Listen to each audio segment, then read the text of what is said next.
What is up, everyone? I am here joined by DravhyMMA, and we are going to be breaking down UFC Jacksonville from bottom to top. And Dravy, you excited for this card?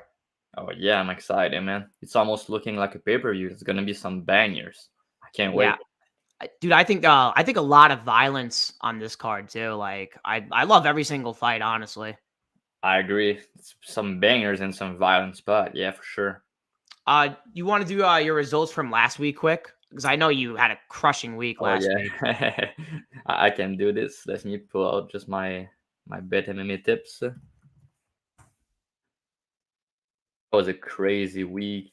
I only have a parlay that I'm in the track for like I did plus 19 units total, but track was like plus 15 units, which is really good. Yeah. So I was big on the Petrosian, which was money at the plus 125, plus 150. I got maybe lucky with the Lawrence. Didn't look good, but Yep. I didn't lose money here. And Mhm. the Mota under 1.5, I remember I got it like plus 110 and minus Whew. 150. And that looked money, man. That elbow Yeah. was nasty, dude. Vicious, man. Yeah, that was nasty. Yeah. And remember the Armin fight versus Silva? Yep. I had Armin by knockout, and round two, round three. Round three, I cash was plus 1100. That's a fat ticket.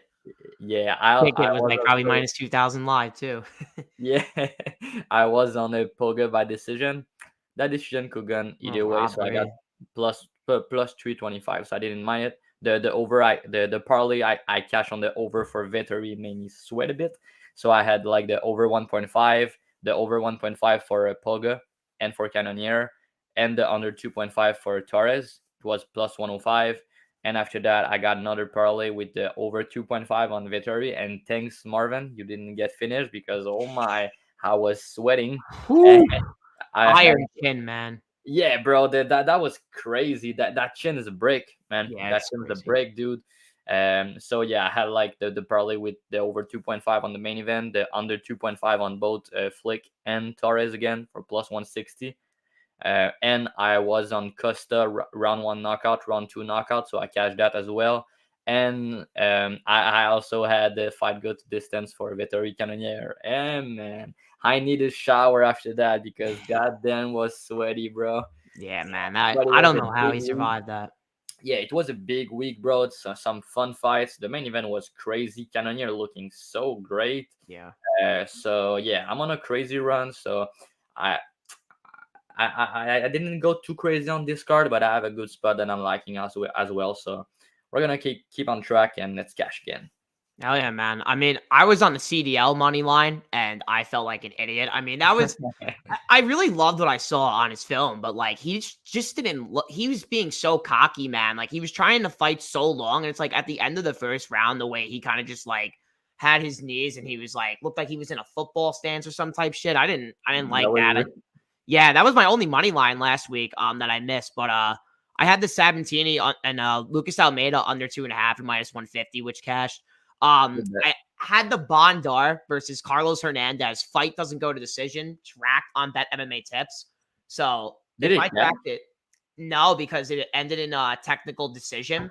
Oh yeah, I So I remember. So lost. you didn't cash it. No, it was terrible, man. And I Ah, had Argetta scorecards equals no action. I'm like, those are the first two bets I had too, man. I'm like, wow. I'm like, what ah, is going on right now, man? I'm like, yeah, this card is crazy.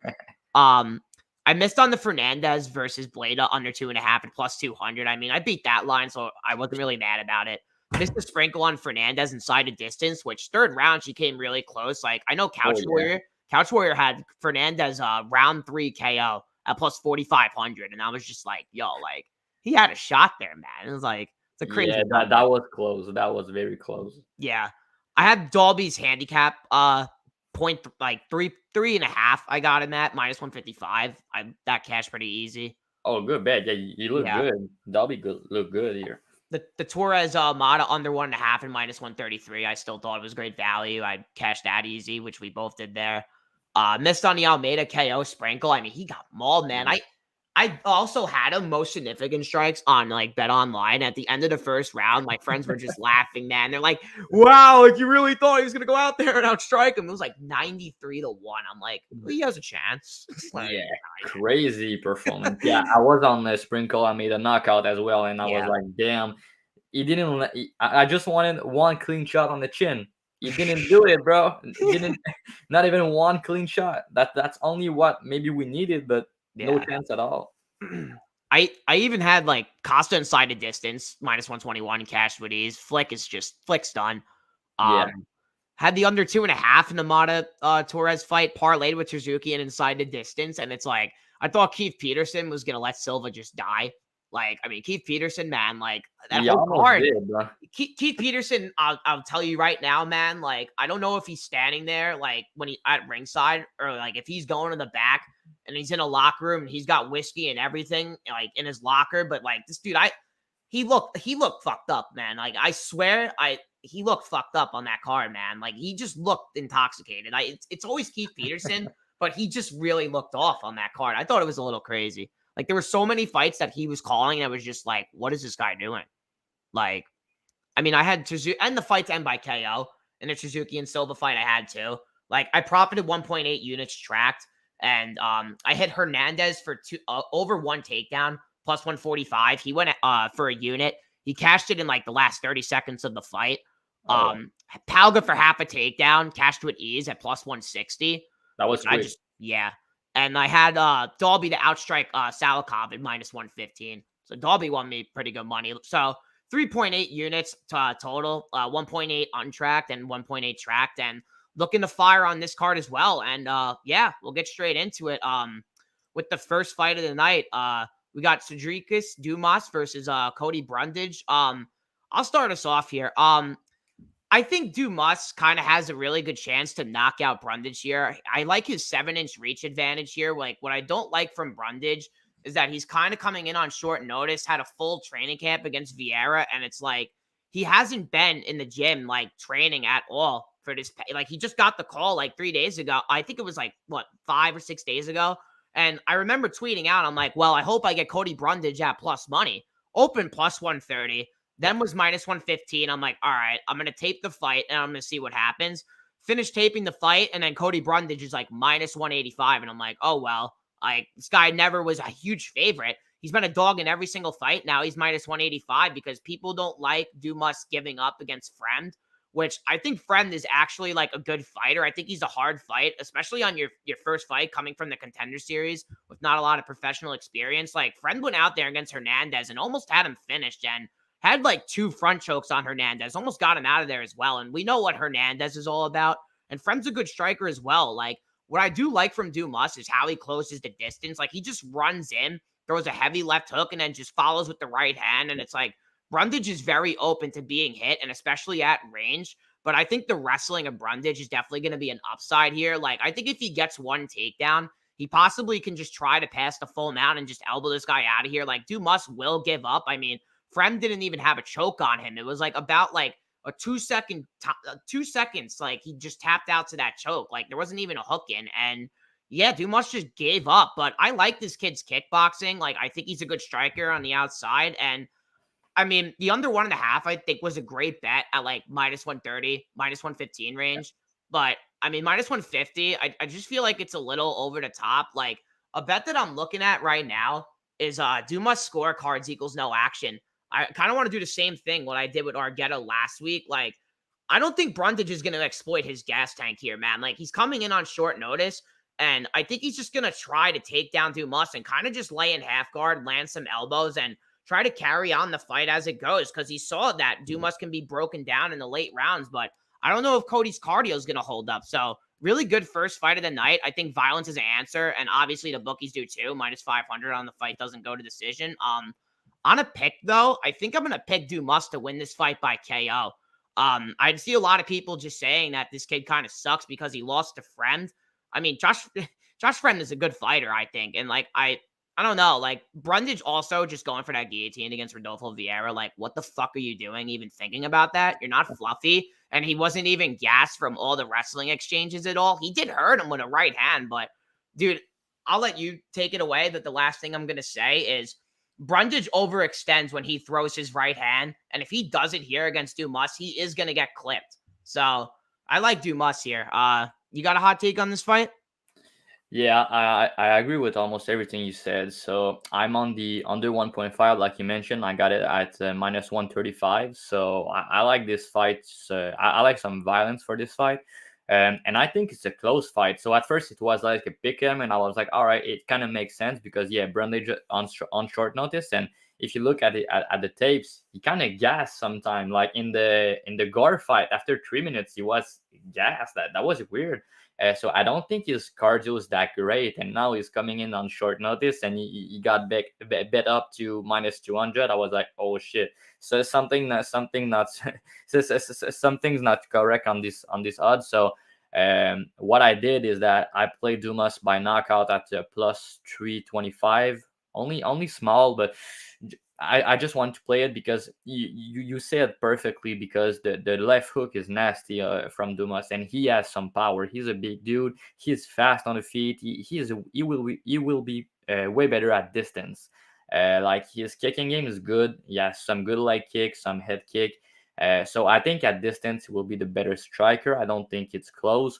But I think Brundage has shown improvement on his game recently. So he makes his striking with his wrestling really good. That's what I like about him. He has some power in his hands now. He hurt Vieira really bad in the first round. He almost got him out of here. So if you look at it, Chris Curtis couldn't do it. He didn't even hurt him, I think. So I think Brundage looked really good in this fight. The only thing was his fight IQ is not there at time. Like the giddy, he jumped on him. That was really dumb. Like you're not gonna get it. But I was on the under 1.5 for this fight as well. So if you look at Brundage career in the UFC, he almost always go under 1.5. That's just the way he fight. And I think it's gonna be a car crash early. The only thing is that Dumas takedown defense not good, so I think Dumas takedown defense not great, so I think Cody can have some success with the wrestling early, but I don't think he will wrestle for 15 minutes. So I think a finish will happen, and what I like is that I can see Dumas or Brundage by knockout, and I can see both of them by sub as well because both of them have a good guillotine, and yeah, so Cody's on short notice. I think he will go for a finish early. I'm gonna pick him to win the fight by finish in the first round. But if Dumas knock him out, I'm not gonna be surprised. I don't think he's a bum like everybody say. And the debut sometime they didn't perform well in the debut. If you just look at recently, I cashed on a Uber at pick 'em odds because he shit the bag in his debut, but he came back good. So I think I'm gonna give another chance to Dumas. I think he can win this fight. I think a finish will happen, but I bet the under 1.5. But as a pick, I'm gonna pick Brundage to win in the first round. Yeah, I like it. And one thing I did leave out is like Cody Brundage's submission prop is plus 160. It's like only thing I really seen this guy do is just pull guard with the guillotine. And it's like he could get it against Dumas, but like Dumas doesn't really shoot double legs at all. Most of his takedowns are when he's running in and it's in the clinch and it's a body lock takedown. I mean, he got hip tossed in reverse by Josh Friend because Josh Friend actually has good cardio and has good wrestling as well and was working on it on his whole entire camp for that fight. So I just feel like the fight to end by KO could be a little sneaky as well. Like it could be over plus 200 odds. Like I'm I like looking it. at it like that, but I think Dumas could get a front choke, man. Like it wouldn't shock me like if he Yeah, got a choke like long the arms. Contender Series because Brundage's neck is just there, man. Like it's just there to be taken, and he will shoot takedowns gassed.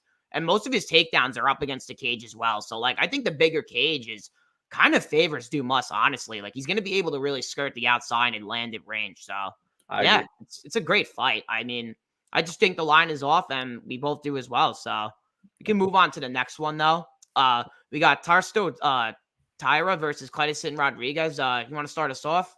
Yeah, I can go ahead. So I'm gonna pick Tyra to win. I know a lot of people are on Rodriguez, and I think Rodriguez is a really good fighter. But if you look at it, CJ Vergara was able to land takedown to control him on the ground and kind of expose his cardio a little bit in the third round. So I think Tyra is a better wrestler and a better grappler than CJ Vergara, and I think he's really good. I know he's young, he's still improving. I think on the feet, Rodriguez will be better.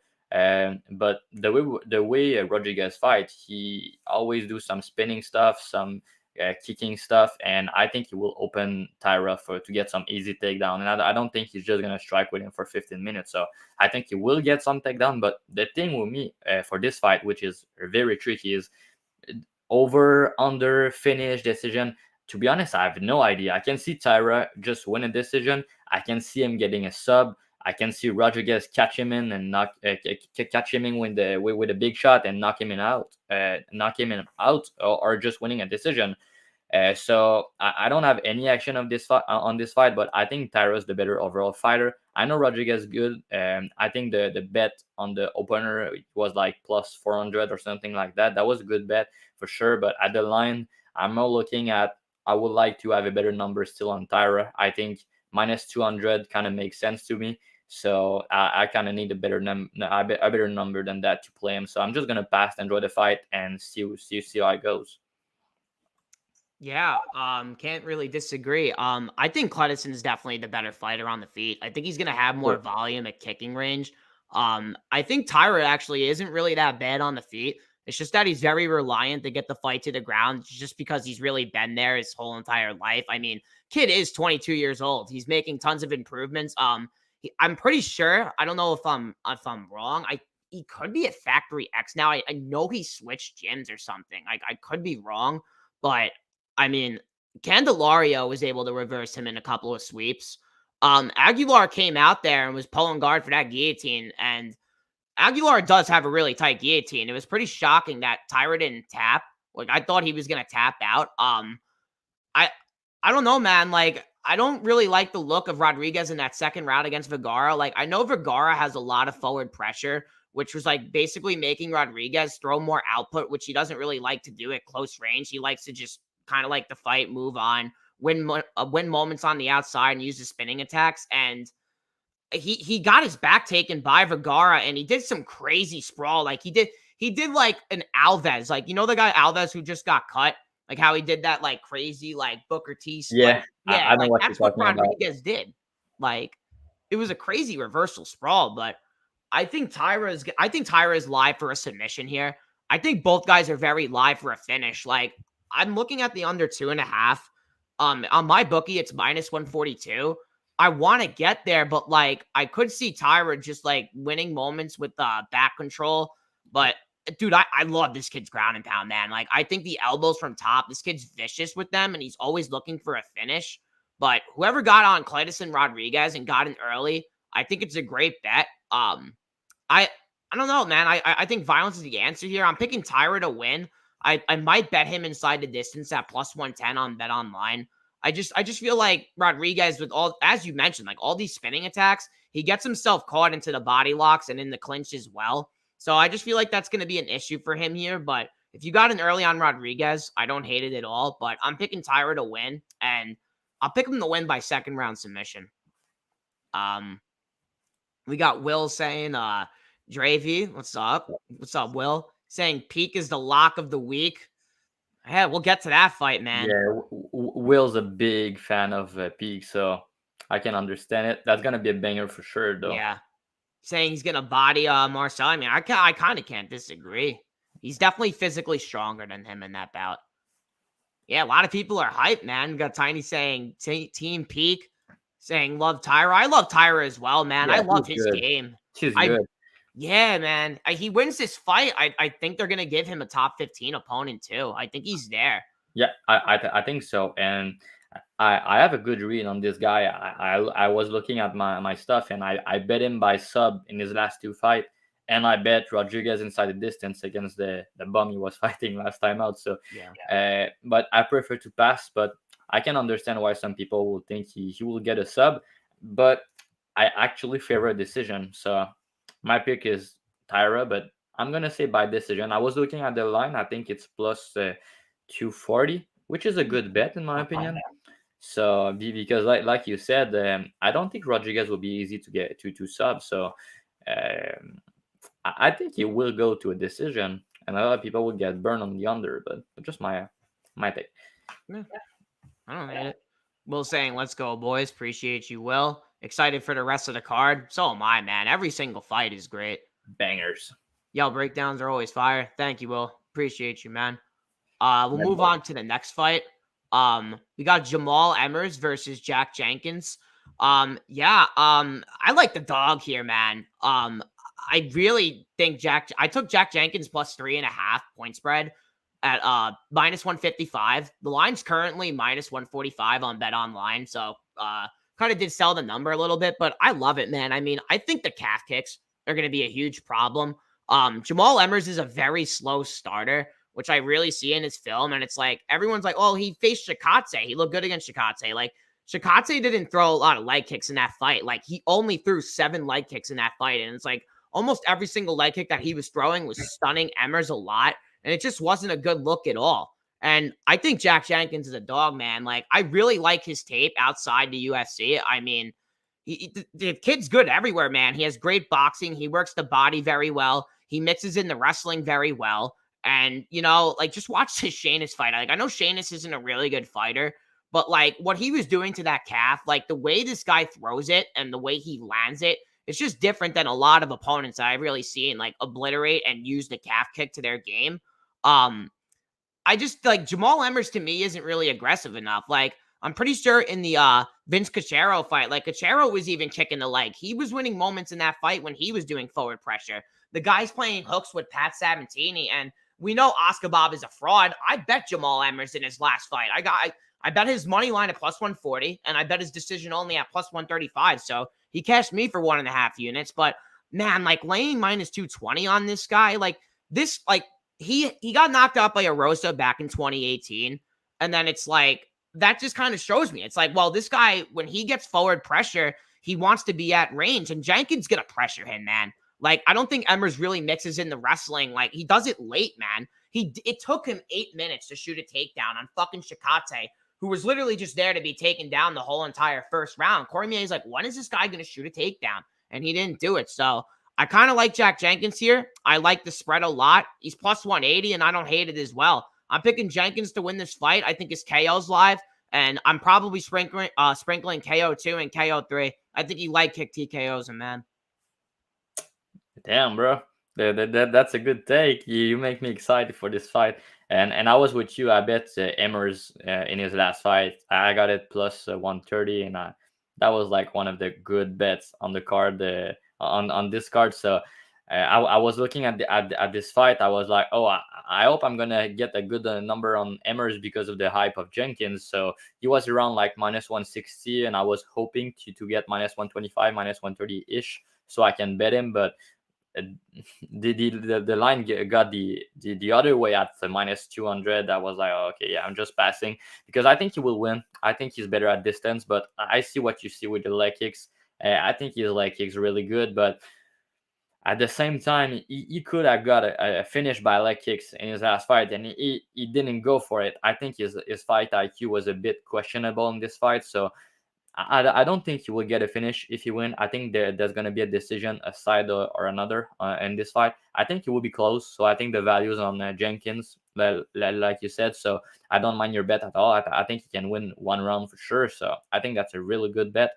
But the bet I did for this fight, I took go to distance minus 138.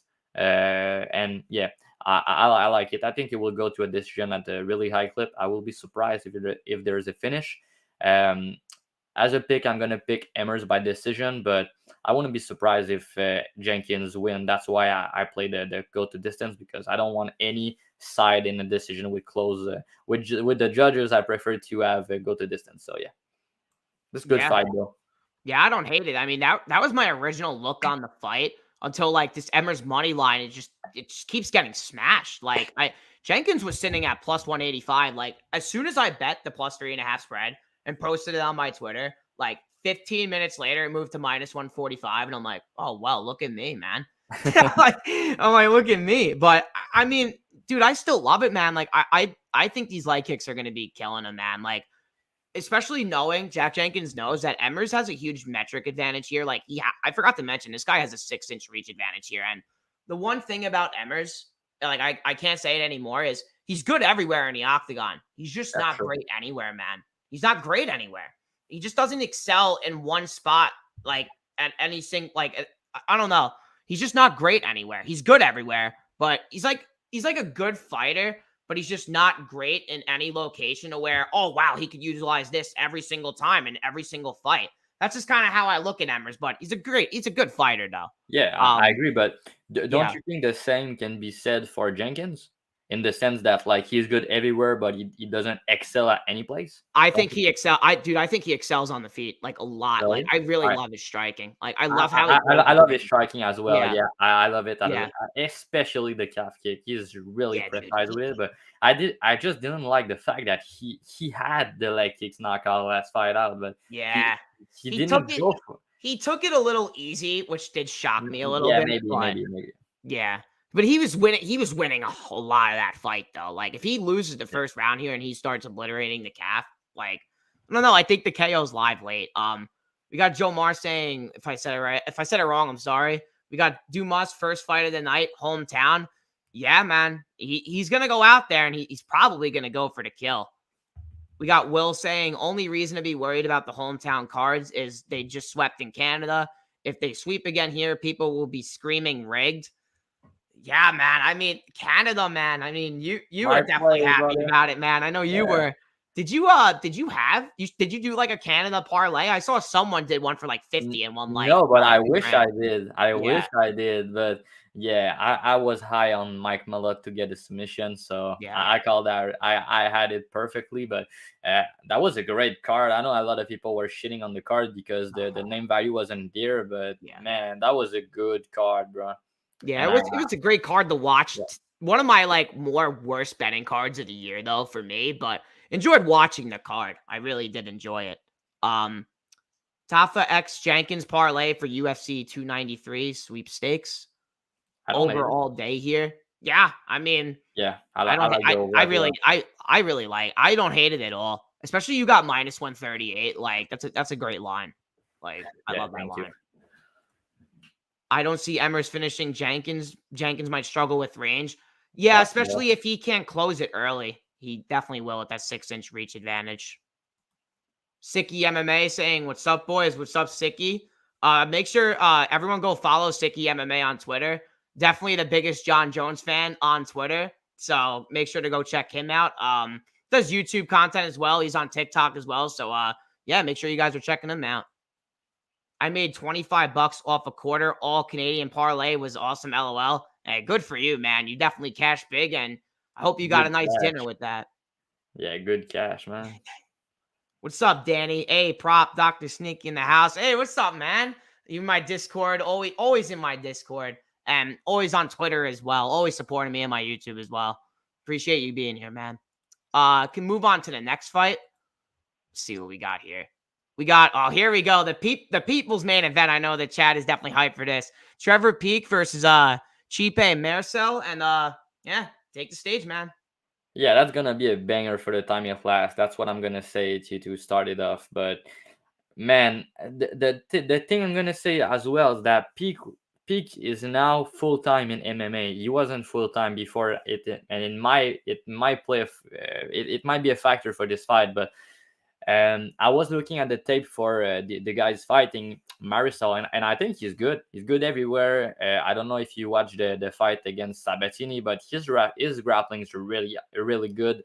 His wrestling is very good as well. So I was like, all right, he probably can get some takedown because Peak takedown defense not great, but Peak get up game is very good. So I was like, all right. So even if he gets some takedown, he will get back up. So that was my first thing, and after that.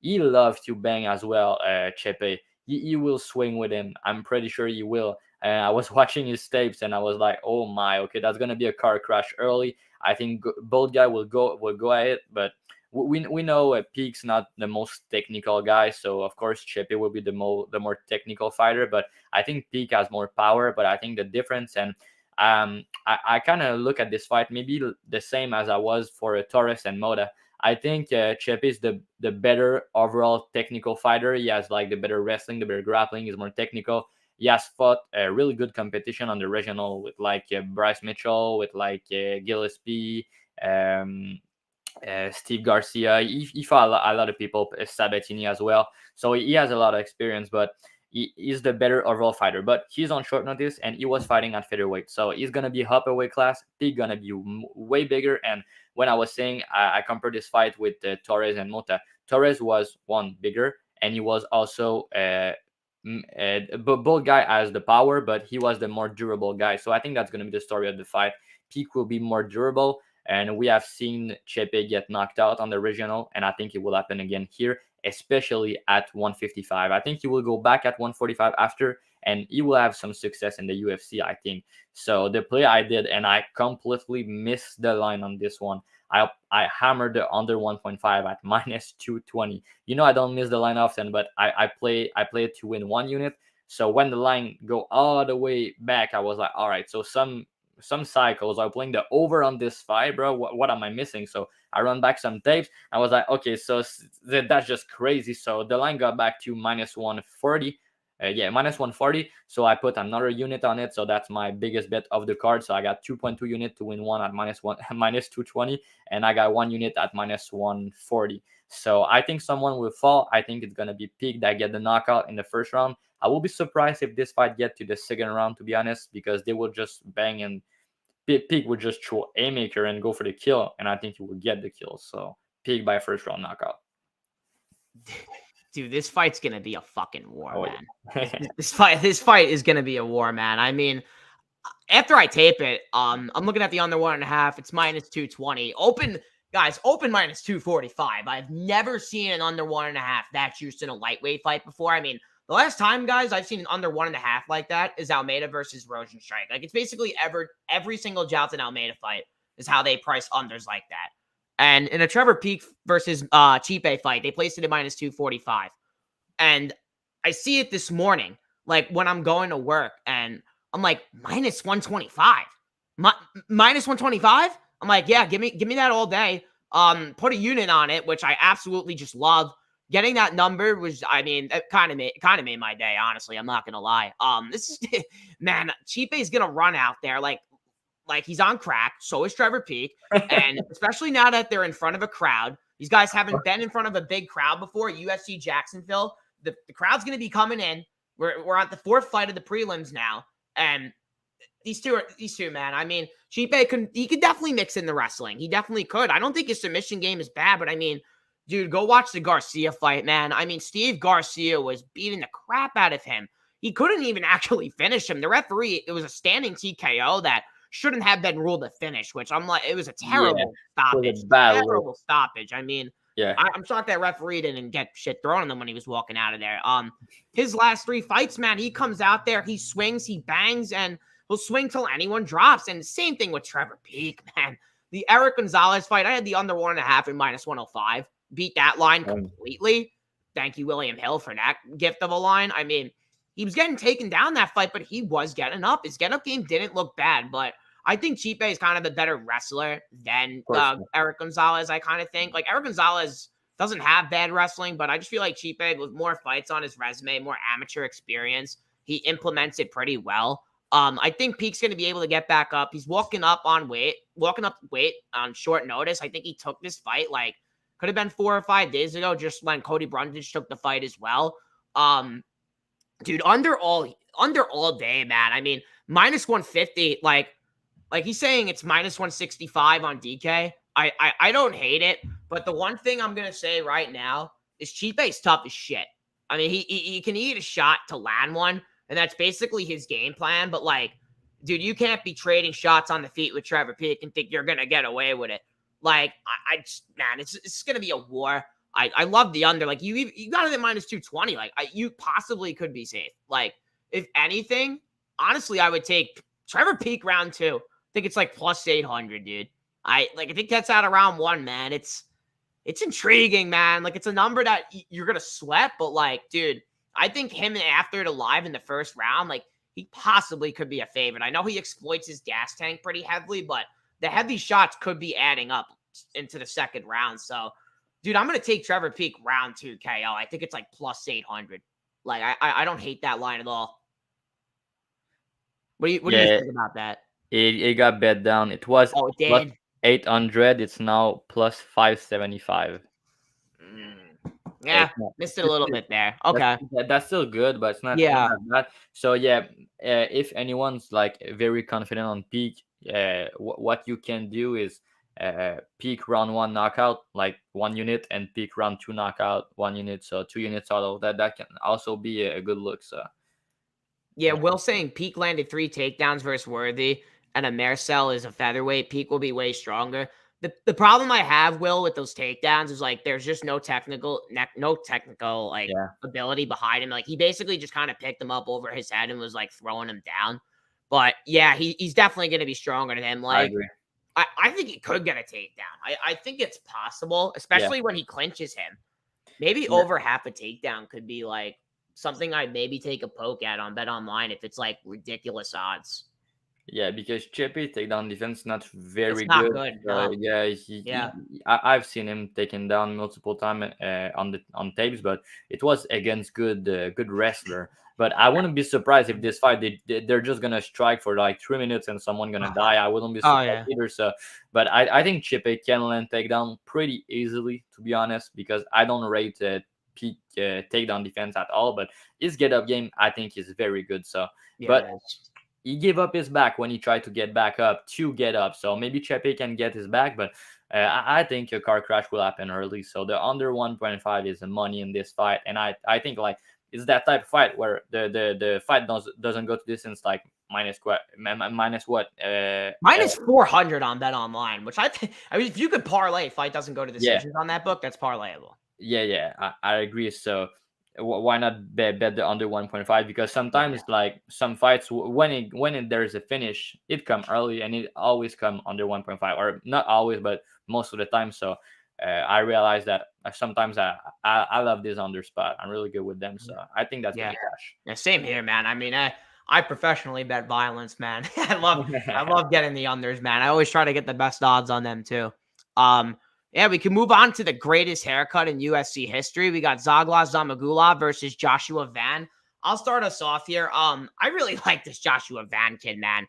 I know he's taking this fight on short notice, but guys, this guy is calling out for the best fight in Fury, and like I'm pretty sure it was the Paris Moran fight. Paris Moran was about to fight. I think he was about to fight for the title, and he's like, screw it, I'll fight Van because Van just keeps calling me out on Twitter.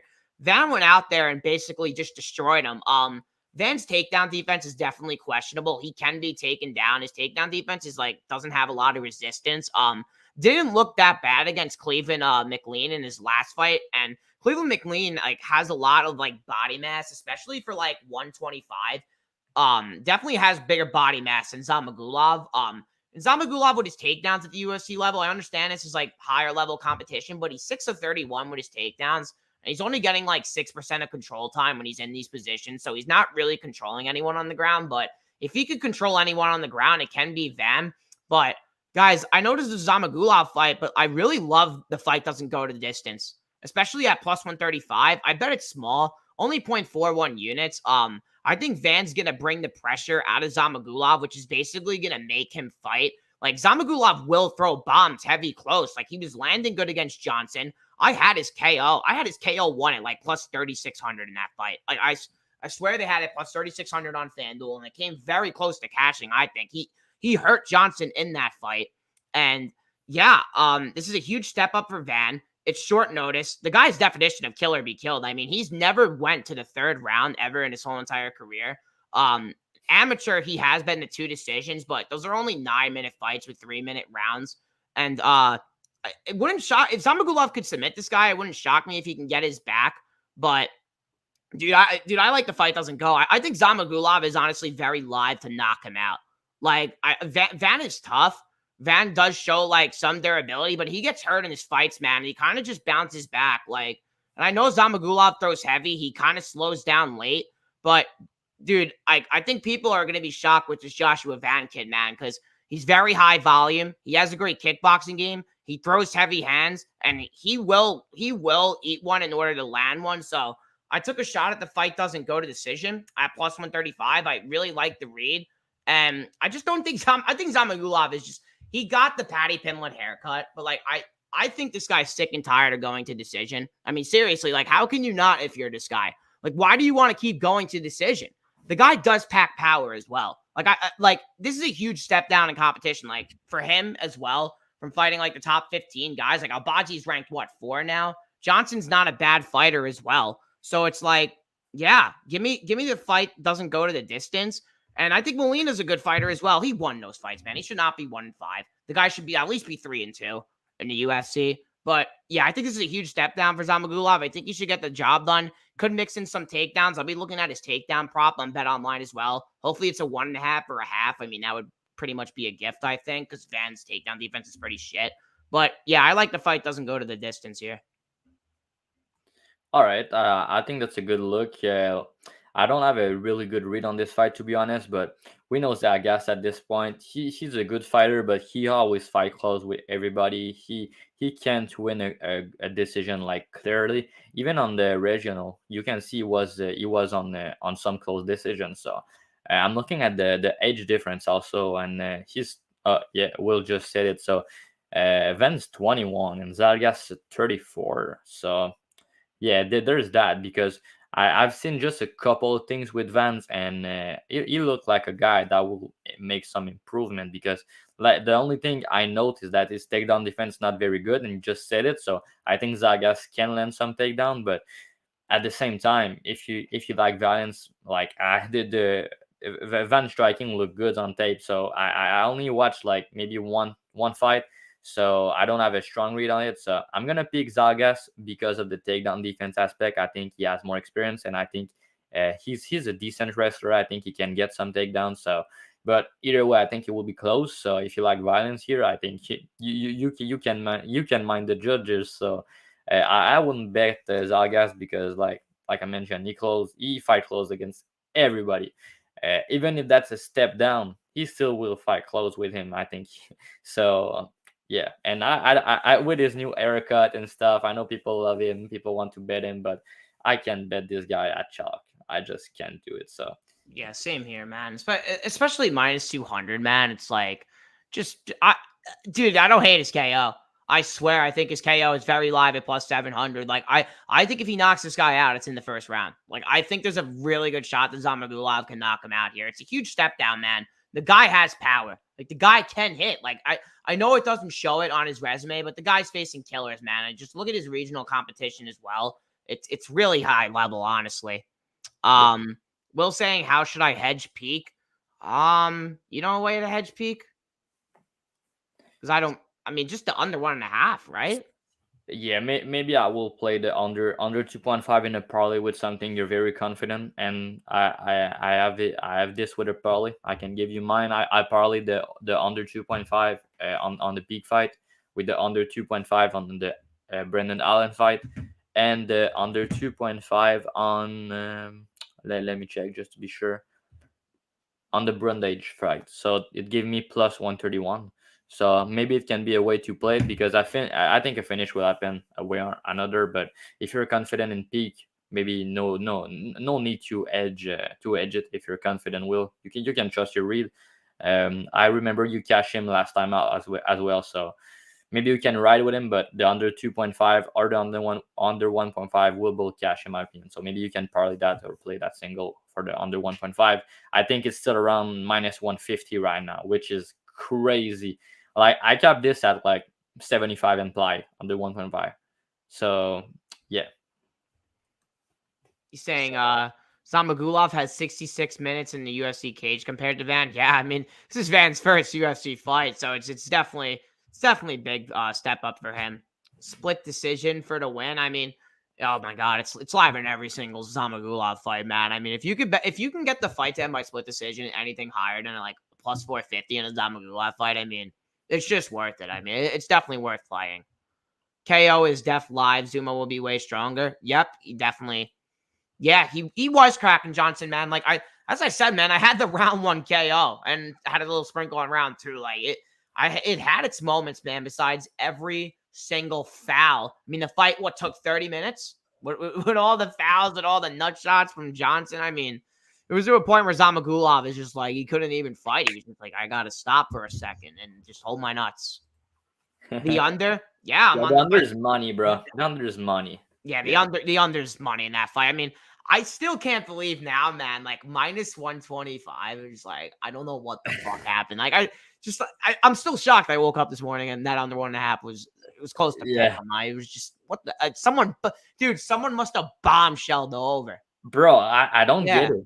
I don't get it. I Like, want to see who bombshelled that over. bro, Like, like it's his read. It's the guy's read. Clearly, I mean, I want to see who did it. I'm curious to know. Like, if you guys know anyone who bombshelled that over, please let me know. Like, I really want to know. And thank them for getting me that line. at minus 125, bro. Yeah, man. I mean, regardless, hit or miss, dude, the value is No, just no, no, no. You that's it's hitting. Yeah, crazy. I That's think it's hitting. crazy. Yeah, I'm Like confident. I said, I have this at 75% implied. So Yeah. 75%, and you're kidding with minus 125 tickets. So yeah, if I got your number early, I will maybe have played 3 units on it single if I Yeah. added it. But I still Yeah, I have should 2 have went units, but heavier. with a different number. So Yeah. We can move on to the next fight though. We got Tabitha Ricci versus Jillian Robertson. You can start us off here. yeah, I bet Robertson here at plus 115 and her sub prop at plus 400. So I like Robertson switching a weight class. So I think her problem at her past weight class was that she wasn't stronger than her opponent, and her wrestling never been that great. So she switched cam, she switched weight class, and you can see first one thing, she works a lot on a ground and pound now. Her ground and pound is nasty, and she said it in an interview also. She said that she wants to do a lot of ground and pound to make the sub come to her, so she don't chase a sub, or she's not like stuck here losing minutes. So even if she's on top and their sub is not here, she will do ground and pound and really nasty with it. So that's the first thing. The way I view this fight is that Rich is very good. She's well rounded. She's a bit smaller here. She's small. She's small for 115. So I think Robertson will be the much bigger girl, and I think she will be stronger as well. The only worry I have on my bet for Robinson, I can lie, is that maybe Rich is the better wrestler. So if she can dictate where the fight take place, maybe it can be trouble for Robinson if she just end up on her back. But first off, I don't think Richie will not shoot takedown. I think she will shoot takedown because that's just the way she fights. So I think she will shoot takedown on the feet. On the feet, I think it's a close fight. I don't really give an edge to anyone, so that's a close fight on the feet. But if you give me any girl that will just chill on the ground with Robinson, I have to play Robinson, especially at plus money, because her grappling is nasty, man. The way she just sub Rose on the grappling match, that was funny. But I think she's improving. I think she's entering her prime right now. I think she will be the better grappler. I know both of them are black belt, but what's his name?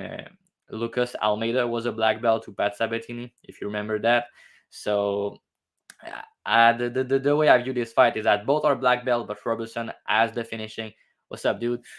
Robertson have the finishing upside. So if there's a decision that's gonna be close a way or another, I think we can agree on that. But if there's a finish, I think Robertson have the finishing upside. She will be the better grappler. She will be stronger and bigger. So at plus 115, I had to take it, and I think the line is plus 120 right now on Bet Online. So I like Robinson, and I think she's just that's prime time right now. That's savage time. So I think she would get it. Yeah, I don't hate it. I honestly think this fight is probably the closest fight to call on the whole entire card. Yeah. I kind of leaned Rishi at first over her like just because of her offensive wrestling. Like I think it's better than Roberson's. Like I don't like that like 25% takedown defense, and especially like she doesn't mind being off her back as well, just so she can like try to get a bottom sweep. Like because she does like to use bottom sweeps to get on top for full mount. She did it good against Rodriguez. Um, just here, like I really like Tabitha's control. Like I think she has great control, and it's like Jessica Pena is pretty. Like I think she's pretty good on the ground, man. Like she does do pretty good things on the ground. And Rishi went in there into her guard and was being very confident, and she did the same thing. Who was that fight against? I can't remember. I think it was Paulia Viana. Yeah. She did it against. Like Yes. I had a bet on her. This is when I first started betting MMA. I had her at minus 115, and that was like one of the easiest women's MMA cashes I ever had. I And was I on had that. her in the Yeah. Pena fight, and I had her as well. Like I've been making money off this girl, but it's like I don't feel like it's the move here, just because Jillian's gonna get the fight she wants, and it's like on the feet, it's gonna be really close here. Picking to win this fight, I'm gonna pick Rishi. Saying the fight starts round 3. I mean, I feel like it's a sweat, man. I'm just like personally, because Jillian's always going for a finish. She's always hunting for a finish, and both these girls are very lethal on the ground. I mean, maybe fight to end by submission could be a poke. If I get over plus 300, maybe I'll take a little stab at it, just because I like to bet those when there's a lot of grappling, and when I think like more than 75% of the fight is going to be in grappling, and when both, especially when both have high level black belts as well. So there's probably going to be a lot of opportunities. So yeah, I'm picking Rishi to win. But I'm picking Rishi to win by decision. I think this is the first fight we kind of disagreed on here, right? Yeah, I think so, Okay. but I can understand why you're on the Richie. Yeah. Like, I think that's a close fight as well, and I'm not gonna lie, that's not my most confident play on the card. So, I can see a way Richie win this fight. Like, I wouldn't be surprised, but I really like the fact that she will play Robinson game. She will play on the ground with her, and when someone play on the ground with Robinson, the only time it didn't end great it was when she fought someone that was stronger than her, and I don't think Richie will be so. Yeah. Yeah. You got J-Bone here. Got stuck on the phone for 2 hours just now, but we made it. What's up, J-Bone? Appreciate you being here, man, as always. We got Victor J. DeJesus in the chat as well. What's up, Prop? Dravy in What's the up, chat. man? What's up, Victor? Love seeing you here always as well. Always seeing you in other YouTube chats as well. In my Discord, always liking my Twitter tweets. Everyone make sure you're following Victor DeJesus on Twitter as well. He just actually linked up with Addicted to Combat, Johnny K Picks, and Blood Money at the Bellator event. So that must have been fun, man. Hope you had a fun time there. And we got Mushroom MMA. What's up, Mushroom? My first ever guest on my YouTube channel as well. Make sure you guys are checking out Mushroom. Guy is one of the most electrifying people on Twitter with his motive. He really should be doing the promo for any UFC card. I mean, when this guy's sitting at the casino, I wake up, it's like 7:45. This guy had full energy, just taking a video, man. He's like, "We're at the casino, we're ready to cash some tickets." Mushroom electrifying, man. Victor DeJesus saying, "My guy, Mushroom." Mushroom saying, "Got in late. We'll catch replay up to here." What's up, Mushroom? Man, it's all good, man. I know you're a working man. Rishi will stay safe on top. I'm with Prop on this one, but yeah, size difference is concerning here. Yeah, it definitely is. As you mentioned, like, it's especially the physicality and her coming down in weight. I feel like that definitely is something to keep in mind here. But I don't have a bet on this fight. I'm gonna enjoy this fight as a fan. But if that fight to end by sub, Victor is poking at over plus 300, probably just take a 0.20 unit shot. Will saying any chance the grapplers can cancel each other out and it's a striking match. In other stylistic fights, I think, but this one, like, I always see Tabitha just trying to get the fight to the ground right away in her fights. Like, she'll shoot a takedown in the first minute of the fight, even if it's like not even set up at all. What do you think Yeah. about that?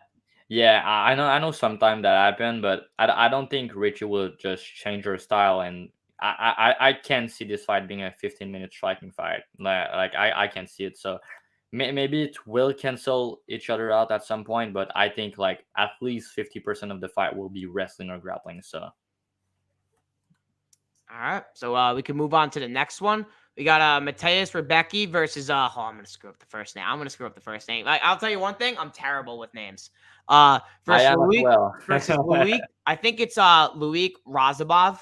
I think you got it. I think you Yeah. got it, bro. I'll start us off here. Dude, I love this fight, man. I think this fight from the very opening of the opening of the fight, it's gonna be a war, man. I really like Razabov's forward pressure. I think he engages the clinch very well. He's stronger than his opponents most of the time. Guys coming from the PFL, he's notoriously known for losing both of his championship fights. I mean, just go watch the Nathan Schultz fight. I mean, this guy is just eating punch after punch after punch after punch. You just can't put this guy away. And even in the Rush Manifo fight, like, Manifo is just piecing on this guy. Round 4 is just, he's just mauling on him. And Razabov couldn't even breathe. The referee could have got in there and probably stopped the fight, but he just didn't. And Razabov could have tapped out. He didn't want to fight in round 5. His corner did make him fight the round 5, and I kind of like how they did it because since he's done that, he has been on a 2-fight win streak. His cardio looked good against Esteban, and he didn't even have a training camp for that. What the guy does leave himself open to is arm bars. Like, I see this guy, like, just getting himself into a guillotine, getting his back taken, but this guy just uses his strength to get out, like, get out of these positions. It's crazy. I think he has a great wrestling. I think he has a great looping right hook, which I don't like Mateus' striking defense. I think it's very alarming. He gassed himself out in the Fiore fight. Fiore was actually having some moments at the end of round 1 where he kind of was jabbing him up. I know he comes from New England Cartel, but it's like, guys, like Razabov hits hard. He hits pretty damn hard. I think he's strong for the division. He might have a wrestling upside here. I think he's going to have the cardio edge here. Rebecca has 14 of his 17 wins inside the distance. And, you know, I leaned the over 2.5 when it first opened at -115 when I didn't do any tape. And then it just got smashed. And I'm like, well, kind of sold it. And then once I did the tape on both guys, I'm like, what's the fight doesn't go? It's plus 135. And then I checked Razabov's KO. It's plus 650. I mean, I think Rebecca gets knocked out here, man. I'm not gonna lie. Like, he leaves himself open in these exchanges, and he fights southpaw as well. So he's gonna be very open to that right hand, that right looping hook. Like, I think Esteban is like taking that fight against Esteban, who's a killer be killed fighter with 11 first round. I think he has all finishes in 11 of his fights. It's a tough fight, man. That's a tough fight to take. Razabov had a lot of balls taking that fight, but he got his ticket into the UFC. I think Rebecca has improvements that he kind of needs to make. Like, the last thing I'm gonna say is the Rogerio fight. Like, just go watch on the Contender Series. I mean, they literally said after he got him down that this guy's takedown defense is just notoriously known for being bad, and the guy has a 12-2 record. And what did he do right away when he got taken down? He just gave up the back right away. The choke was barely in. He just gave up his back and he tapped out. And, man, you're not getting Razabov out of there that easy. I like the Razabov KO. I kind of like his money line at plus 130. I feel like any guy at dog money here is the best bet. But, yeah, I like Razabov here. I think the guy's durable as shit. He could eat a punch to land one. And that right hook, man, I'm telling you now, when that right hook connects, he's probably going to fold Rebecca. He has not seen anyone who hits as hard as Razabov. And I don't think he's seen anyone who's as durable and as tough as this fucking guy. Yeah, bro. I think you got a better read than me for this fight. So I think the viewer can listen more on you for this fight than me. But I think that's going to be a close fight, to be honest. I was looking at the early line. I know Rabisky was around and pick him at some point, and I was like interested, but I didn't really like tape that fight a lot. So I was looking at it more and more, and I think you're spot on with what you mentioned. I think Rabisky slowed down in the third round. I think that's a factor, and I think both guys like match each other out. But the durability on the side of the I don't remember his name on Razabov, I think it's good. I think his striking may be better as well. I don't have a good read like you do for the right hook, but if you can call a shot like that, it's because you have a good win on the fight. So, and that's plus money. So I didn't tape it a lot, but with what I've seen, I think it should be around pick'em. So I think you're on the right side for the plus money. I think I'm still gonna pick Rebesky because that was my early lean, but I can see this fight going either way, and I'm not gonna bet this fight. But you have a good take, man. Maybe I'm gonna check this out a little bit more. Yeah, and he hurt Esteban on the first right hand of that fight too. Like, he almost folded him. He kind of like knocked him senseless, and as soon as he hit the ground, it's like he kind of woke up. So, dude, this guy hits hard. Like, he was hurting Esteban a lot in that fight. The only problem I have with him is he puts himself into these crazy positions. I mean, the last thing I'm going to say about Razabov is, like, I went back and watched I did a lot of film on this fight. Like, I went back and watched both of the Alex Martinez fights. And, like, the first Alex Martinez fight, he probably had to be in at least, I think they counted 8 submission attempts. Like, I've never seen anyone just, like, power themselves out like this guy does out of submissions. It's crazy, man. Like, dude, if Rebesky goes out there and he gasses himself like he did against Fiore, he's getting finished here. Like, there's no doubt in my mind that he gets finished here if he does that. With the same game plan. And that's what he does, man. The guy has a lot of first-round finishes on his resume. Mushroom saying, I was going to say it wrong. Loic, third round 3/decision. Yeah, you love those round 3/decisions, man. But Mushroom, be careful with that, man, because I think Razabov's gonna KO him, man. I think it could be very early, and especially Rebeski fighting out of he switches stances a lot, but he predominantly likes to be in southpaw. The right hand's there. Like Razabov is gonna make the read. Guys, like that KO plus 650. I'm probably gonna bet it after the show. I'm just waiting on Bet Rivers, man, because I know Bet Rivers will give me a plus 800, man. Like, but I see the KO is like plus, I think it's 575 on Betway, but I think the line's gonna get hit, man. I think it's gonna go down. Can move on to the next one though. I don't see what the next fight is. That's Randy Brown versus Thurman. Oh, okay. We got Randy Brown versus Wellington Sherman. Did I start us off last time? Yeah, I did. Yeah. You did. I can go ahead. Yeah, you start us off. I think this fight will go either two-way because the first thing we don't know, and I don't really like betting about a fight that we have some data that we don't know. We don't know how Thurman will perform at this new weight class. So that's the first thing. He was a bit chinny at 185. So what's it gonna look like at 170? We don't know. So I don't like the fact that he might get knocked out. I also don't like the fact that Randy Brown liked to play with his food that time and go on decision on fight that he should get a knockout. I bet his knockout against Trizano, and I was kind of pissed. So I think Brown will be the better striker. I think he will be way superior at distance. I think he has a nice jab. He's very good on the feet. I know some people are maybe low on him because of the last fight, but it was kind of evident that Jack Della will beat him. I bet Jack by knockout in this fight, and he got his sub. I had the Brown money line. I couldn't believe it. So yeah, I think if Thurman get on top, if he get him on the ground, I think it can be trouble because I think Thurman ground game is good. I think he will be strong at this weight class, and I think he will be good in the first round. So I think it might be trouble, but if he can get the takedown, I think he will get piece up at range. So I think Randy should win this fight. I think he's proven at this weight class. But I was looking at the line, and he's more than minus 200. So I was like, no, I can do it, and I can bet Thurman either, and I can bet any over under because I kind of think Randy Brown will knock him out, but man, I can bet this guy by knockout, and we don't know how the durability of Thurman will go at this weight class. So I'm going to pick Randy Brown to win, maybe by knockout, but I can get any money on this fight, personally. Yeah, same here, honestly. I had the fight to end by sub in Thurman's last fight against Petrosky, and I mean the amount of attempts that I got in that fight and didn't cash was just mind-boggling to me. But that's MMA, guys. But I think Wellington's honestly improving on the feet, man. Like I think his striking is improving almost every single fight. I know he's at the right gym to do it as well. And I know their gym, I know they're pushing him very heavy. Like he came out in his interview. I think he had an interview recently. He's like, yeah, he's like, I'm kind of falling in love with my hands. And I'm like, oh dear. Like, no, dude, don't fall in love with your hands. You're getting good, but you got to set up your takedowns better. And that's something that I think he could do here against Brown. But Brown does have a really nasty guard. He's got a long reach. He's got very long legs. The guy definitely will try to throw up arm bars. Will try to throw up triangles. I think Wellington can win the minutes in the clinch. I think he's going to win the moments on the ground. But I mean, on the feet, man, like Randy Brown at range, it's probably going to be a problem here. He's been using his hands very well.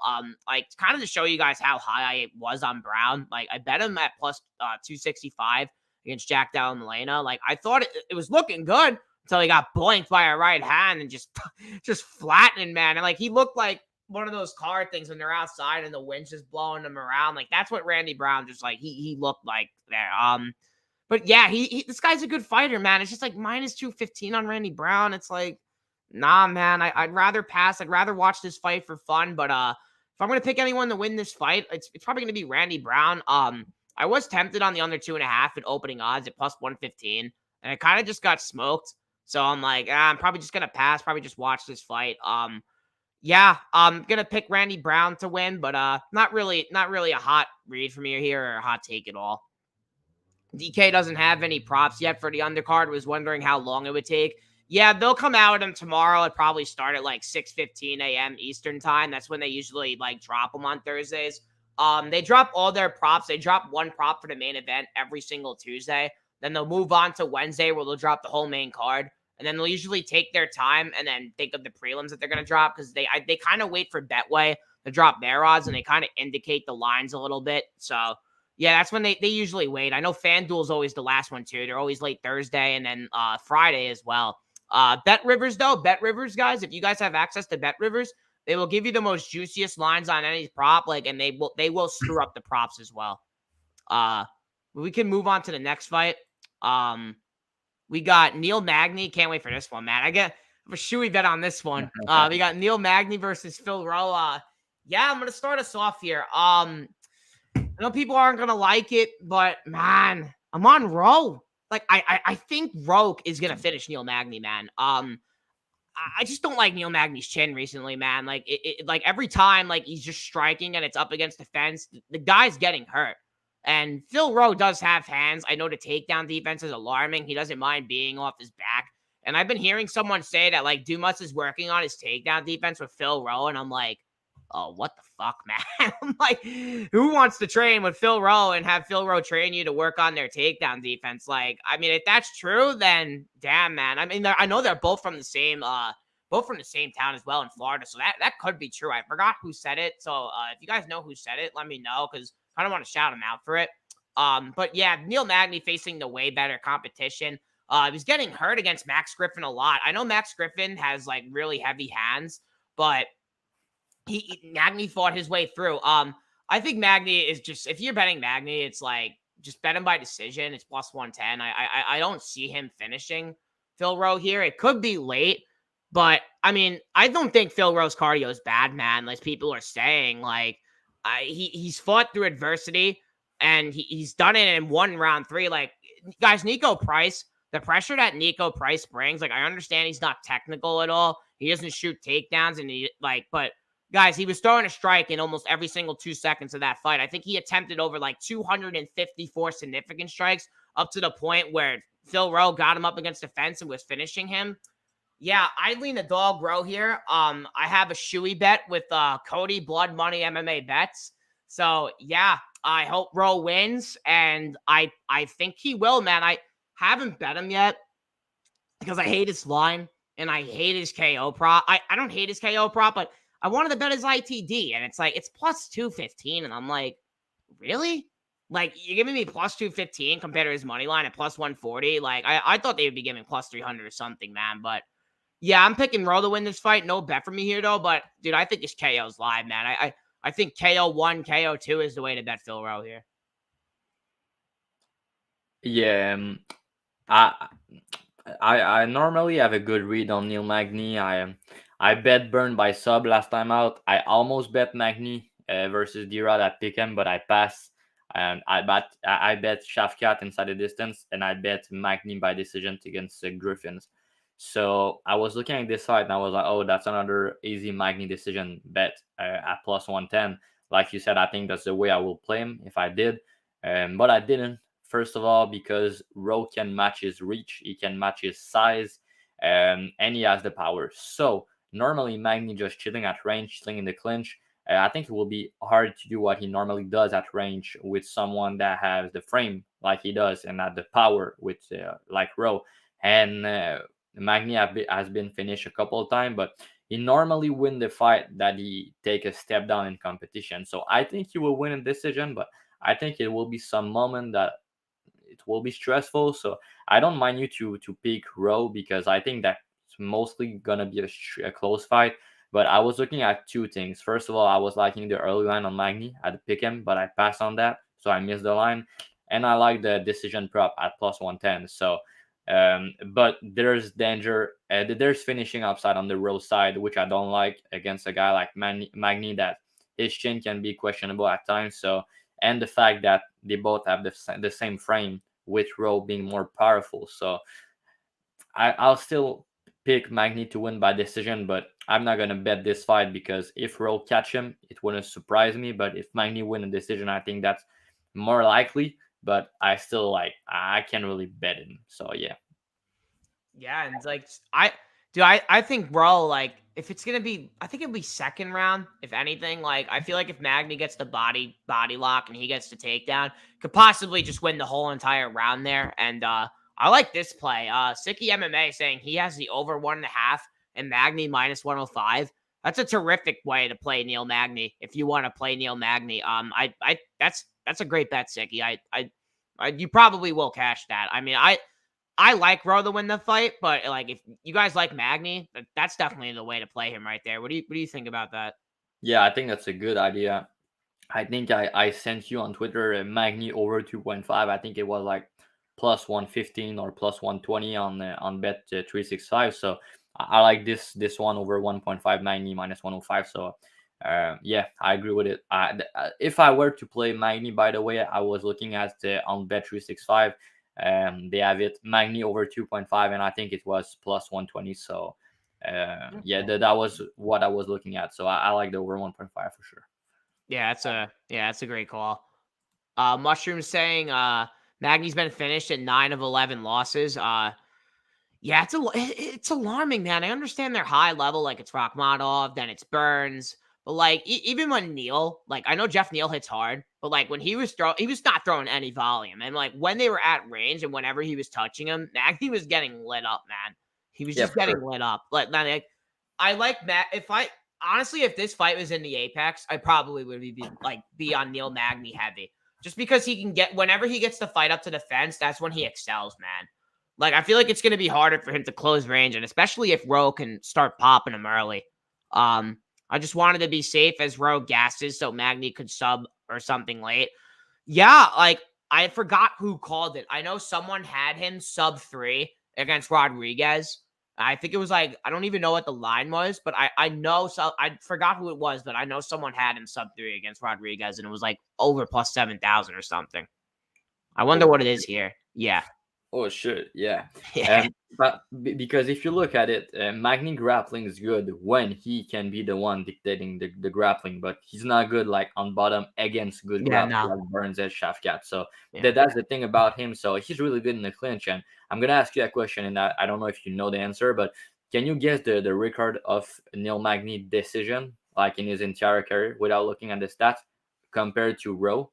Can you guess? Win or loss? I mean, he's got it. I think Neil Magny in decisions. I don't know anything of it. He's won 14 decisions, right? 16. Oh my god. His 6, loss has to be like 4, right? 2. 16 and 2 in this again. That's impressive, man. That's impressive. And Rowe 0 and 2. So yeah, of course, if the fight goes to a decision, I think you will favor Magny heavily. But like, I wouldn't be surprised if you get finished early. So yeah, I'm just gonna pass on this fight. But yeah, that's gonna be. I can't wait to see who win between you and Cody. I know Cody's high on Magny this week. Yeah, I do stress it. Like I know, I even know Couch Warrior, my guy who I do prop talk with every single Thursday on Twitter Space. If you guys aren't checking that out, check us out on Thursdays. But yeah, I mean, I'm nervous, man. I owe Couch Warrior 2 shoeies, and it's like, if I lose to Cody, then I'm just gonna do 3 shoeies in one video, and dude, it's gonna be awful. It's gonna be awful. It might make a famous page, man. I mean, it's gonna be bad. I'm with Magny here. I was live at the Magny versus Griffin fight, and I was so mad because I had Magny on a parlay, and I thought Griffin won, but they robbed Griffin in the decision. Worked out for me, LOL. Yeah, I live bet Neil Magny after round 2, and I didn't think I won. I mean, I got a heavy plus number on him as well. Like I know Griffin was like minus 225 on the lives, I think, going into round 3 of that fight. We got Magny's mileage might catch up to him. Yeah. Oh, definitely, man. That's why I think if Phil Rowe like really starts touching him up in range, like it wouldn't shock me if it was early. Like I understand like Kosei, Jason Witt, especially the stuff we just heard about Kosei and his arms being numb in fights. I mean, that's just crazy, man. And Nico Price, who I think Nico Price is durable as shit, man. But like we know fighters who come out in knee pads are like what, Owen like 8 this year or something. I know Nico Price had like 2 knee pads in that fight. His movement looked pretty bad in that fight as well. Yeah, he did. Movement looked awful. It just looked really bad. I bet Nico Price in this fight, bro. You And did? he Oh, was I had to gassed go at sub. in the third round. He was gassed. He Yeah, normally doesn't gas like that. That was weird, but he put it on Rowe before that. So yeah, bad. yeah, yeah. But the main thing for me about this fight, and that's the reason why I passed, is because Rowe can match Magny's size and reach. Yeah. So but he has more power. So I think it might be trouble, but at the same time, Magny is probably gonna win a decision. That's like what is my in my head. So I passed. I am it's a great fight. I can't wait. Opening the main I think it's oh no, it's a fight right before the main card. So it's on ABC. I guess it's definitely a good way for people to watch the main card, putting Magny versus Rowe right before the main Oh card. yeah. Now we're at the main card, and it's a great main card, man. We got Brendan Allen versus Bruno Silva. And yeah, I could start us off here. I still got to do more tape for this fight, but I still got to like go back and kind of tape Bruno Silva. But I like Brendan Allen here. Like I think the grappling is just kind of like a huge upside for him here. But like the thing I have with Brendan Allen, it's like, why wouldn't you wrestle Chris Curtis early? Like, why are you standing on the feet with a counter puncher who is just so like heavy with his boxing and throws really great counter shots? And it's like Brendan Allen stands tall. He's there to be hit. He doesn't move his head at all, which I kind of don't like about him. His last two fights, he's doing what exactly he should have been doing his whole entire UFC career, and that's basically just wrestle. And submitting Jocko is pretty impressive, like the decisionator himself, Jocko. And I mean, against Muniz as well. I mean, submitting a guy like Muniz, like that's impressive as well, especially the high level black belt that he is. But we also know Muniz's gas tank is bad, but so is Bruno Silva's, man. Like, I'm pretty sure like every single loss for Bruno Silva, yeah, 7. He has 8 losses on his record. One is a DQ, one's by decision, and against Alex Pereira. And he's been submitted in every other single fight. Guy has 20 knockouts. I was actually on the Fight 10 by KO in Bruno Silva's last fight. I know a lot of people are kind of giving me crap for it, but I'm like, yeah, like Bruno Silva hits fucking hard, man. Like, I know Brad Tavares is durable, but like Brad Tavares wasn't facing any hard hitters before, and he was getting hurt in those fights. And it's like Brendan Allen's gonna be there to be hit. I know he's gonna get hurt on the feet early, where Bruno Silva is at his most live, and especially knowing that Bruno Silva just fought like 2 months ago, and I think he got a bonus. He's probably gonna go one for here as well, which I think is gonna be a lot intention for violence. And I just feel like whenever Brendan Allen gets this fight to the ground, he's just there for the submission. But the only problem I have is he couldn't submit Malkoon. And I know Malkoon's jiu-jitsu is just not good. I know his top control and his wrestling is just good. But I feel like Bruno Silva's just lost on the ground, man. Like, I think Pereira even got him down as well. But Bruno Silva's live on the feet. He's definitely going to go for it. Like, he doesn't want to be in the grappling exchanges. But it wouldn't shock me if Brendan Allen was just stupid enough to strike with this guy for a whole entire round and not take him down. But if Brendan Allen realizes that Bruno Silva has 20 knockouts on his record out of 23 wins, it's like, dude, get this guy to the ground right away, submit him, and get the hell out of there. Just get the hell out of there. So I like violence here. The under 2.5 is minus 190. I'm probably gonna parlay the fight doesn't go to decision at minus 250 after I just clarify more things on the film. But I think violence is the answer here. What do you think? That's probably one of my favorite fight on the card, and I have a really good read on it. I watch a lot of tapes for this fight, so I'm gonna talk about it for minutes. But first of all, Brendan Allen, I think he's entering the prime right now. Like at first, when he came to the UFC, he was more a grappler. He didn't have any striking, but he was a really good grappler. Really good, really good, really good. Like that, in my opinion, is like top 3 in the division without any hesitation. So his BJJ is nasty. He's a black belt, of course. But he worked on his striking and he became a striker. That's what he did. And the Soriano fight, he improved his striking. He has moments with his striking and he kind of became a striker. And that was a bad look. He got knocked out because of it. So after that, in his last 2-3 fights, you can see he mixed now the wrestling and the grappling with his striking, which is perfect. That's what he needs to do. And in this fight, first of all, like, of course, I know Silva's a good striker. He's very powerful, and he can probably catch Allen on a chin clean. Like that. That's possible. But Silva takedown defense not great, man. Like his takedown defense not good, and on the ground there's levels. So I compared this fight to I post my breakdown on Twitter, and that's what I send the breakdown. So Sabatini and Almeida. If you look at the opener, Sabatini was like minus 300, and he got bet down to like minus 160 or something like that. And the same happened with this fight. Both of the guy were black belts, all right, and both of the guy were like the matchup was similar. Almeida was a powerful big dude that can knock him out against a black belt, but he was also a black belt. But there's level, and that's what it showed in this Sabatini fight. But I think the same will happen here because Allen's like way better on the ground. The takedown will be easy. Will be like super dumb for him to just strike for with him for 50 minutes, and I don't think he will. A lot of people were on Mooney's last time out. I was on Allen, and it was plus 162. I think that was money. He looked good. I know his defense not the best, but there's one thing. First of all, on the feet, the body kick will be landing all night. You will see it on the tape, like GM3 and Tavares were landing the body shot clean all the time on Silva, and he didn't have an answer for it.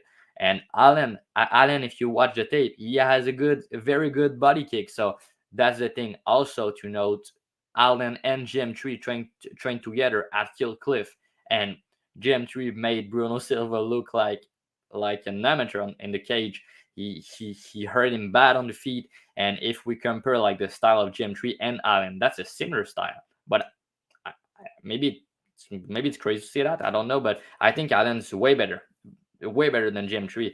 Like the striking, to my opinion, is better. He's way faster. He has better movement, and I think the grappling is maybe close, but I think Allen offensive grappling is better, and the wrestling of Allen I think is also better. So and his cardio will be way better than Silva. So if you look at the tapes, you can see in the Sanchez fight, he got wrestle fuck for for 10 minutes, and after that Sanchez like gas out completely, and Silva has the power for 15 minutes. So that's something I know, but I think Allen need one or two takedown and he will get that sub. Silva will try to get back up. I think his get up game is decent, but he give up his back when he tried to get back up. So I think Allen is super fast with it with the transition. He's really fast. So I think he will catch the neck at some point, and I think like his rear naked choke is nasty. I think he will sub him like pretty easy. I think he will come in the first or maybe second round. But I don't think he will get smoke on the feet. I think that's a close fight on the feet. I give the hedge to Silva. Of course, he's more powerful. And the worry I have is that his combination on the fence is nasty. So Allen need to be careful and not stay on the fence and cover up. So it might be a problem. But if he doesn't do that and he just mix his strike with his grappling, he will like make it look easy in my opinion. So I got this line early. I got it, and not early, but yeah, early if I can say. I got it at minus 158. I think that's the best price I had on the market, and I play Allen by sub at plus 175.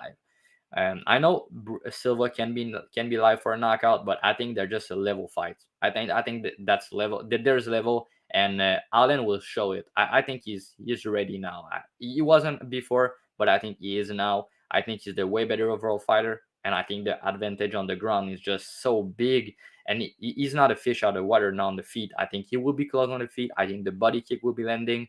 And I think when Silva would just unload some combination, he would just level change, get the easy takedown, and get the sub. So I like this fight, and Allen's probably one of my most confident pick on the entire card. So I'm gonna pick, let's say, a submission first or second round. Yeah, I mean, I can't disagree with anything you said at all. I think he's that. I mean, if he gets down Bruno Silva, I mean, it's probably over, man. It wouldn't shock me Correct. if it did take one takedown. That's why I just love the fight doesn't go grappler versus striker, especially just knowing the killer be killed style that Bruno Silva has. And I just feel like it's easier to hit like a fight doesn't go, and Bruno Silva has a grappler with him as well. So yeah, the fight doesn't go is definitely going to be a parlay piece that I'm looking to find another one with. But yeah, it's a great fight to open the main card, and I'm hyped for it, man. And I'm also hyped for the next fight as well. We got David Onama versus Gabriel Santos. Yeah, I can start us off here. Man, I think Onama, this guy's just an electrifying fighter, man. I mean, every single fight I watch this guy, he's in a war.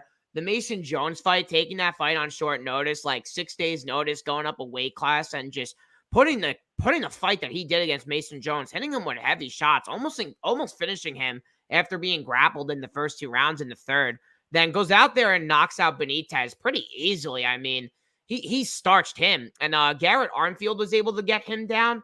But Onama's hands, man, like his hands just lead to everything. Like the Nate Landwehr fight, I can't sweat it enough, man. Like Onama blew his gas tank out.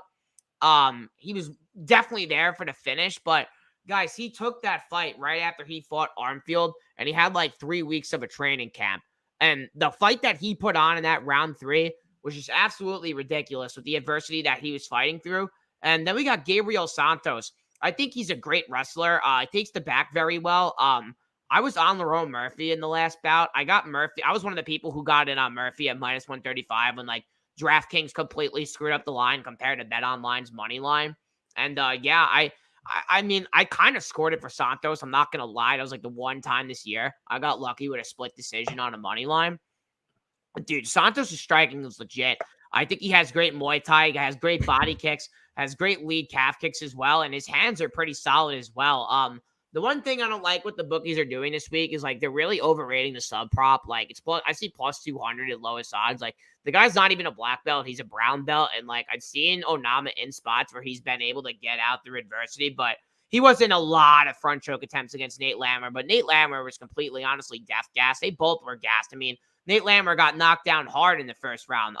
David Onama has 3 knockdowns at the UFC level. And I know for a fact he's going to bring a dogfight out of Gabriel Santos. And I mean, just watch the Delano fight, man. I mean, the Delano fight, they come out in round 3 just nonstop throwing. And he lands a great liver punch to the body and then just finishes with strikes. And I think if you bring the fight out of Santos, he's going to fight like a dog. Onama's going to fight like a dog as well. I took the under 2.5 here at minus 135. I mean, I love violence here, man.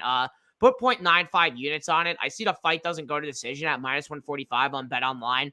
That's probably the way I'd bet this fight. I mean, I'm telling you guys right now, Onama brings the fight every single time. He has a reach here. And once he brings the fight to Santos and Santos starts eating punches, Santos is going to walk back right at him and trade with him. And could he get takedowns here? Yeah, but I feel like that is improving from Onama as well, especially now he's at Factory X. He switched to Factory X after the whole James Cross situation, which I honestly think it's a great move for him. I think Factory X is a pretty good gym right now.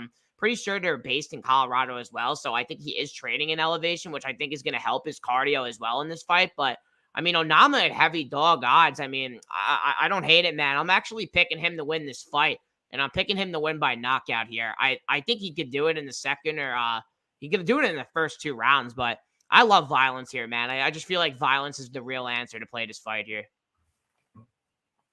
All right, I love what you said because first of all, I was on Santos against Murphy at like plus 160, and I was mad. I was mad because first of all, I capped this fight perfectly. I was high on Santos, and I was high on that kid, and I'm still is. I think he's very good, very well rounded, and I think he will have a good career in the UFC.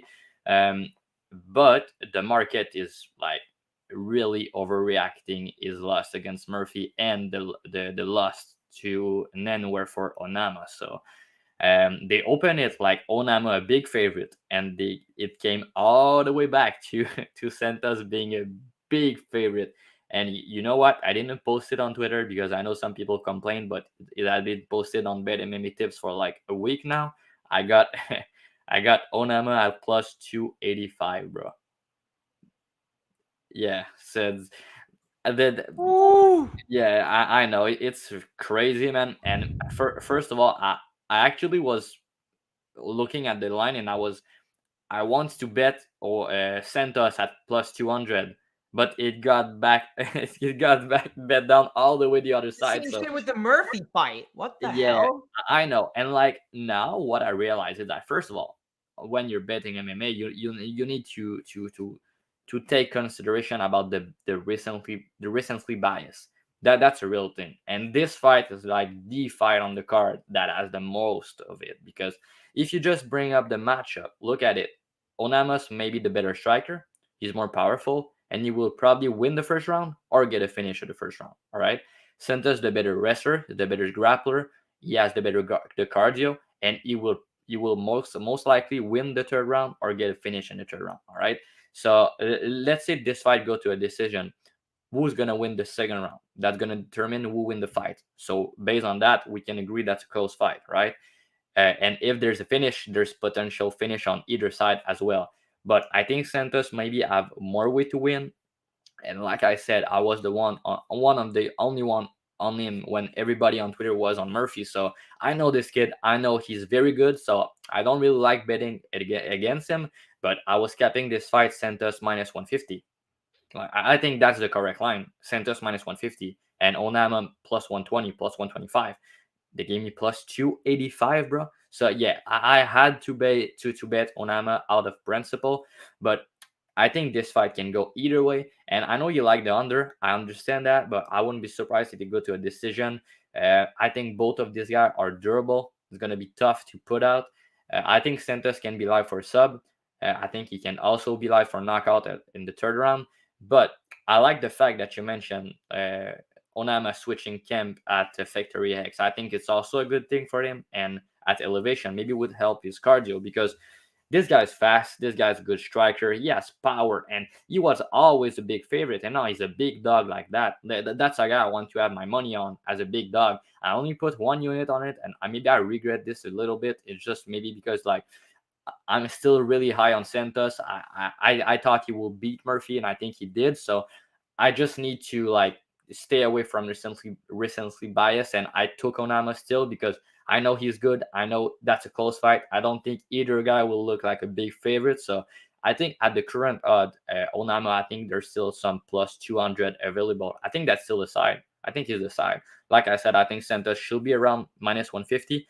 He has been rock on the regional. I know this guy really well. He's very good, but he has been rock. He has been hurt on the regional, and Onama can pack a punch. Like he's fast. So and Santos will more than likely engage with him on the feet. So I think you will give some chances to Onama to get a knockout. So I guess why you bet the under, but I think that's this type fight like Landwehr and Danny Gay, where like it should go under, but it goes over. So yeah, I only bet Onama, and I got a crazy line. So I'm gonna be rooting for him, but at the same time, I love this kid Santos, man. I really do.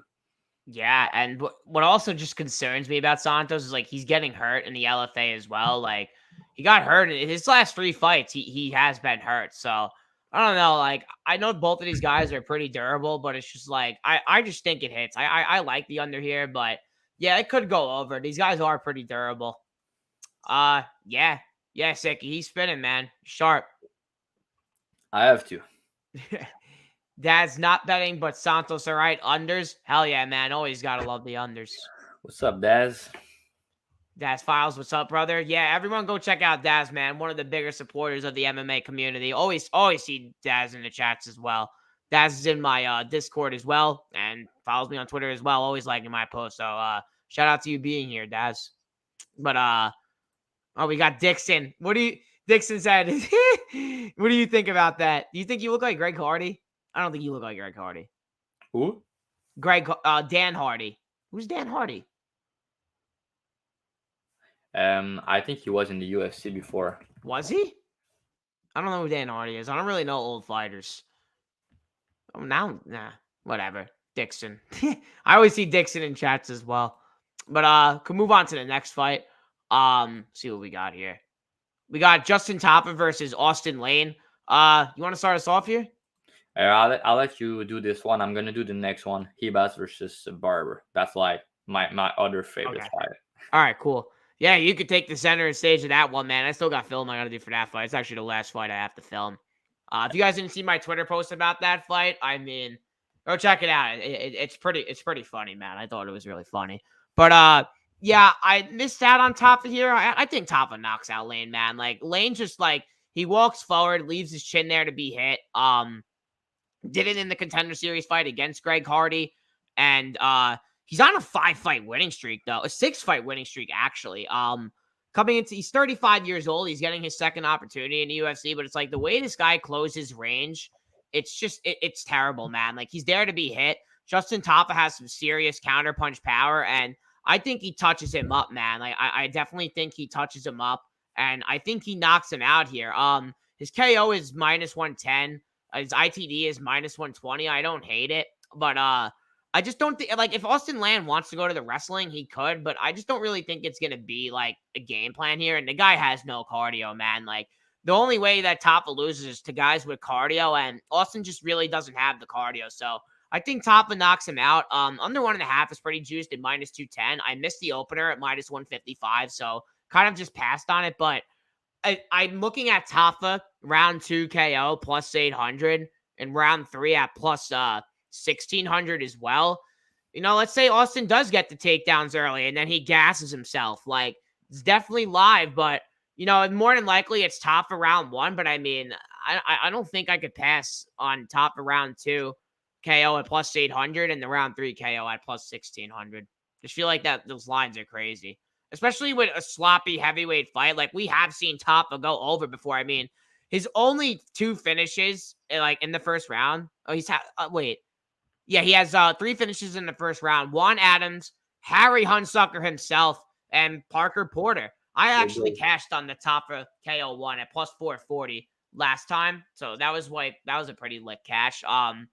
Yeah, I mean, I don't know what the hell FanDuel thinking, giving a Justin Taffa round 1 KO at +440, but bookies are all over it now, giving it at like +150. So I just feel like the value's in round 2 and round 3, but wouldn't shock me if Taffa starches this guy in the first round.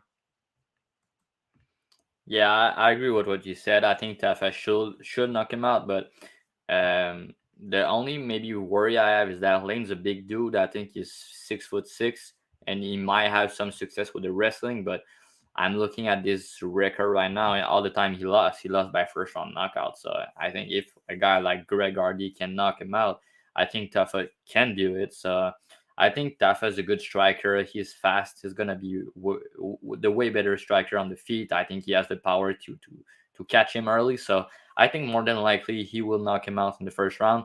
I was looking at the line, but yeah, I will need to have a better number to play it first round knockout. So I'm just gonna pass the fight, but I think the under 1.5 is also a good look because Lane like almost always go under 1.5 also. So I think like a car crash will happen, but like I had 2 options. I had this one and the peak one for the under 1.5, and I prefer the peak one because these heavyweight fights sometimes like it can go over into a decision when you think there's a finish, and that often the overs is a very good bet. I just don't think that's the case in this one, but I just prefer to stay off and not bet it. But my pick will be itself by first round knockout. Yeah, man, there's nothing better than a sloppy heavyweight fight, man. I mean, you gotta love it. The UFC always has to put one of them on a main card, but I actually really like this fight. I mean, Top is always fun to watch. Hardy fought GSP. I think, yeah. I mean, I don't really know a lot of old UFC fighters. Like, guys, I just got into the UFC like about a year and a half ago and started capping it last year. So I'm still brand new to the sport. Prince of Mischief. The look of Dan Hardy and the voice of GSP. Hey, man, that's a compliment. It's normal I have the voice of GSP because we came from the same place. So we're both from Quebec. So we normally speak French. So it's not natural for me to speak English. I try to make it look like it's natural, but it's not because I speak French like 95% of the time in my life normally. So oh, wow. Yeah, that's why we have the same accent though. It's normal. Well, that's interesting. That's awesome. Mushroom saying top of KO 1. Yeah, I can't disagree. We got Addicted to Combat in the chat saying, what's up, Prop? What's up, Addicted to Combat? Everyone make sure to go check out Addicted to Combat. Does great content, always does content throughout the week, and he's been killing it recently. So everyone go check him out. I'll definitely getting him on the show very soon. He's overdue. Mushroom MMA, 9 KO, 2-3 are great looks as well. Prop, yeah. Dude, I mean, giving Taffa, like, if this gets out of round 1, like, it's like last week. Like, you're getting a guy like Trizukian, like, KO at plus, like, 700 KO 2, and then KO 3 at plus 1,600, knowing that the guy can do it. And it's like, we know Taffa does pack the power, and Lane's cardio is just shit. And he's been finishing all 3 of his losses by KO. So, Yeah, I mean, I like it, man. I'm probably gonna take the poke at it. We got Dixon. Oh man, Lane by decision at plus 1100. He's saying he's gonna wrestle. I mean, yeah, he definitely can wrestle here, but it's like he doesn't have 15 minutes of cardio to do it here, man. I mean, his cardio is kind of shit. His pace is terrible. His chin is just there. It's just stand up. It's there to be hit, and it's just like being knocked out against guys like Greg Hardy does concern me. But the guy is on a 6-fight winning streak, and the last time he's been knocked out is 2020. So I mean, yeah, if that's your read, man, go with it. It's a fat number. Uh Greg Hardy folded this dude on Dana White Contender Series. Yeah, it was just one right hand, man. It's like he put his hand up after the first hand to it, and Greg Hardy just was like, fuck you. And it just went right from behind him and it's threw another nasty hook and like landed straight on the side of his cheek when his back was turned. So it was a pretty vicious knockout, man. He really did fold him. But we can move on to the next one. We got the co-main event here. We got Amanda Hebus versus Macy Barber, and I know you got a hot take and a good read here, so start us off here, man. Yeah, man. I think Hiba's gonna smoke that girl. I think she will, and I'm like I have two fight on this fight on this entire card that I'm really looking forward to, and I have a really good read on. And the first one was Allen. I talk about it, and the next one is Hibas. Like I think the levels difference is very high.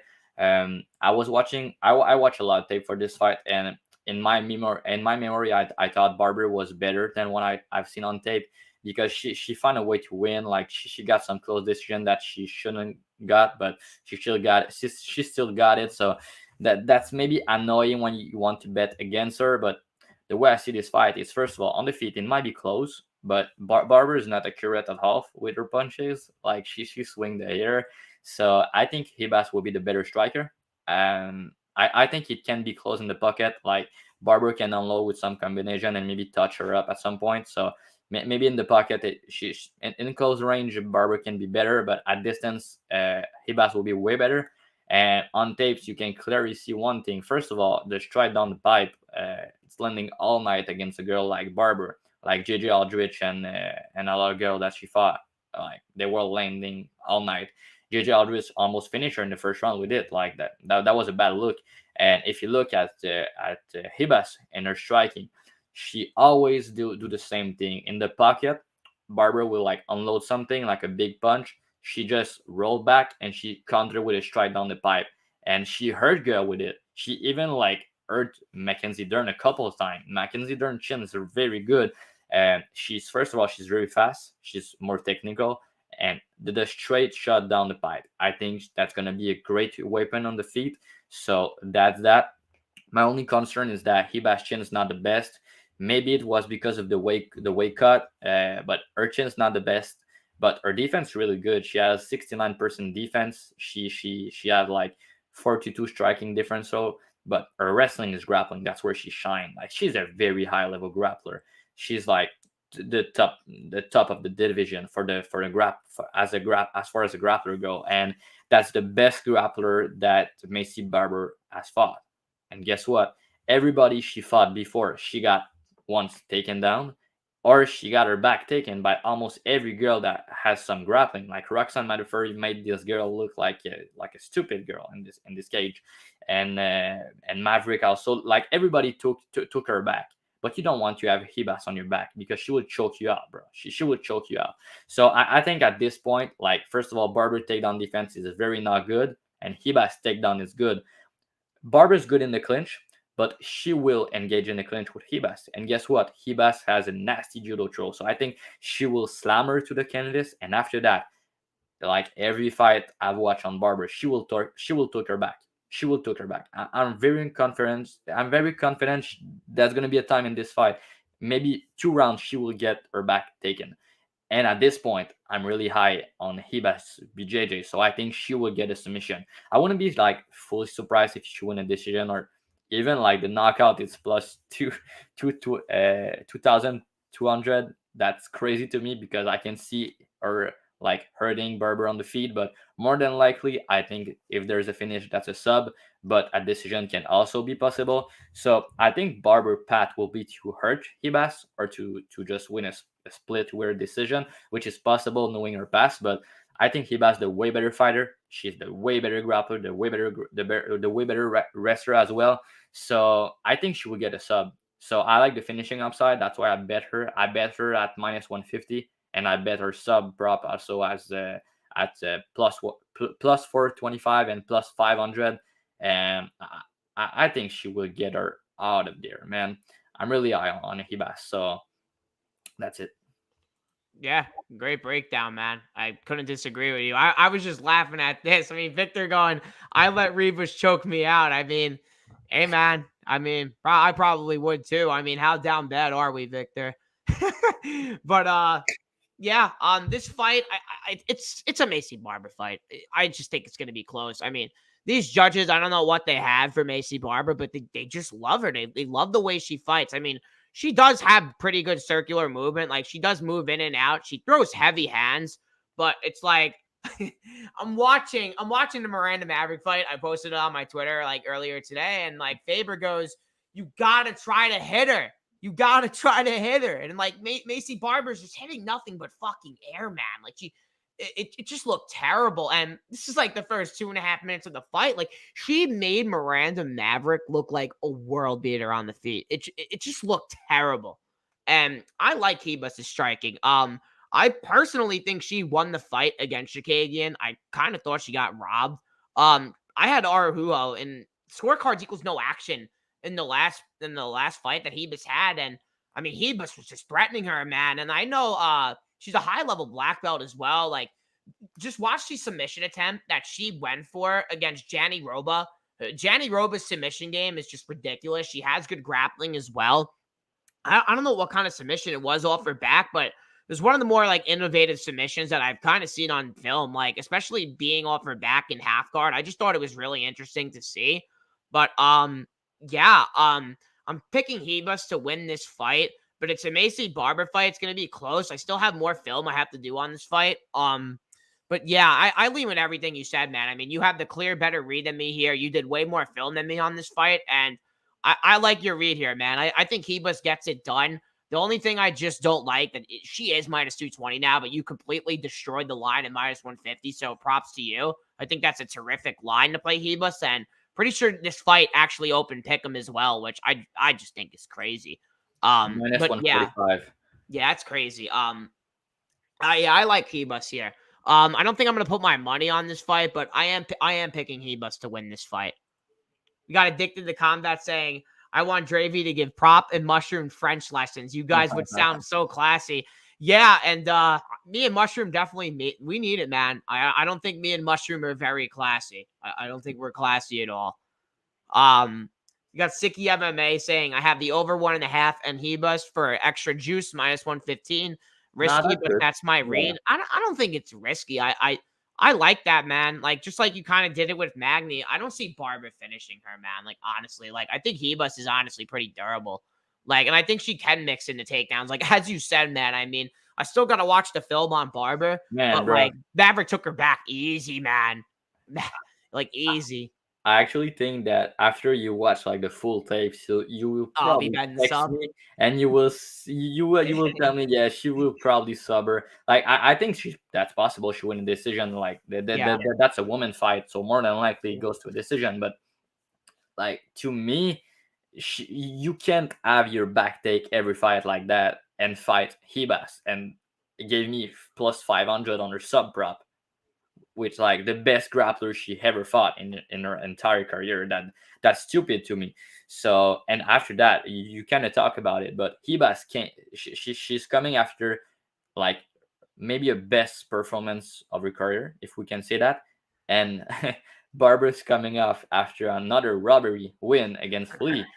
Like that was a bad robbery, and on a fight that she got dominated in the grappling again against a girl that's not as good on as Hibas on the grappling. So that's gonna be funny. Like I wouldn't be surprised if like she get like meme knockout. Like it's that could happen, but more than likely, I think she should win. And like the line now, I think is accurate. Like I think she should be around 70% implied. Yeah. So when I bet her at -150, I got a big hedge, and the bookie kind of agree with my tape with my take like they put her at around 70% implied. So I agree with it, but like if you play her, yeah, just no value on the line at the moment in my opinion. But sub decision or over 1.5 Hebas minus 115, I think it's really good, really good. Yeah. Yeah, you did your job there, man. I mean, beat the line by a mile. We got a Sicky saying, "What's up, Pat?" Mushroom saying, "I have no class." Yeah, Mushroom. I mean, Mushroom, I'm just gonna mention it. I think I mentioned it so many times, but Dravy, like this guy, third round. I'm sitting there in the main event with him. I'm at UFC 288. He starts lighting up a cigarette. This is the third round. We're sitting there right in the stadium. We just start smoking a cigarette, and I'm like, dude, what are you doing? And he's like, I need it. He's like, we need it, man. It's the main event, and I'm like, wow. I'm like no fucks given, man. My Mushroom lived by that motto, man, because that was one of the funniest things I honestly have ever seen in public. Like everyone around us, man, everyone's just eyeing us. Mushroom just sitting there lighting up the cigarette. I mean, it was just comical, man. I mean, it was funny as shit. Sicky MMA saying she has the weak chin at 115. Yeah, Shikagian doesn't hit hard like anything, so Araujo does, though. Yeah. And Barber does. You mentioned it too. Like, you're like, yeah, Barber can knock her out. It's live, but it's like, I mean, she got to hit her to do it. But she's not going to knock her out when she's on her back. I don't think she is. Well, she's going to be on her back, so I don't think. Yeah, exactly. Hey, man, sub is live. I really got to get to that tape more, but you got your clear read, man. I know you're on the sub, and I know you're on Hebus Big, so I hope you cash there, man, and I think you will. What? Mushroom is the classiest guy I know. Oh, yeah. Mushroom is a class for everyone, man. But yeah, guys, thank you everyone for being here. We're on the main event. 2 hours in. Wow. Got a great main event here. Josh Emmett versus Ilia Topuria. And yeah, I'll start us off here. I bet the fight to end by knockout. I bet it at plus 102. I really like the spot. I feel like both of these guys are obviously very live for a knockout on the feet. Both are very powerful. Both swing to the fences. I think both guys are very open to be countered, especially when they're in close range. And could Topuria submit Emmett? I mean, it's definitely possible, but like on the film, it's like I see people have to hurt Topuria in order for him to engage in the wrestling. He only did it against Zalal because Zalal clinched him in about like the first 3 minutes of the fight, was just trying to take him down. Topuria was like, all right, you want to wrestle me? Like, I'll just wrestle you the rest of the fight. And that's kind of what Topuria did. That was the fight that he used his most wrestling, and that was his UFC debut. But ever since then, man, like, this guy's just been knocking people out, man. He backs you up against the fence, and he hooks you to the body. And then when he swings that overhand right and your chin is not protected, you're basically falling to the ground. So, and it's like the same thing with Josh Emmett. Guy overextends. He overloads on everything. And he went to the wrestling in his last fight against Rodriguez because, I mean, just go look at the body kicks that Yair Rodriguez was landing on him. I mean, Emmett to just eat those shots was pretty impressive. Those were nasty body kicks, man. Like, Topuria is not throwing body kicks like that at range. He's more of just using his hands, and he's heavy with his hands. But the fight doesn't go as minus 700. And, like, you're giving me guys like Topuria and Josh Emmett on the feet, and you're giving me a fight to end by knockout at plus money. It's like, how the hell could I pass on it? Like, I know Topuria's sub is very live. People were, like, saying to me that, well, Topuria subs him. And, I mean, he could, but, like, plus 155, like, the guy doesn't really wrestle. It's like, he just doesn't really wrestle, man. But if he does here and he gets him down, the sub is live. But, man, I just think that fight to end by KO at plus 102, it's a must bet. And it's just cutting the fight doesn't go from 700 odds to plus money in my mind, especially where Josh Emmett's at his most live. And one more bet I'm going to say, Josh Emmett first round money line void.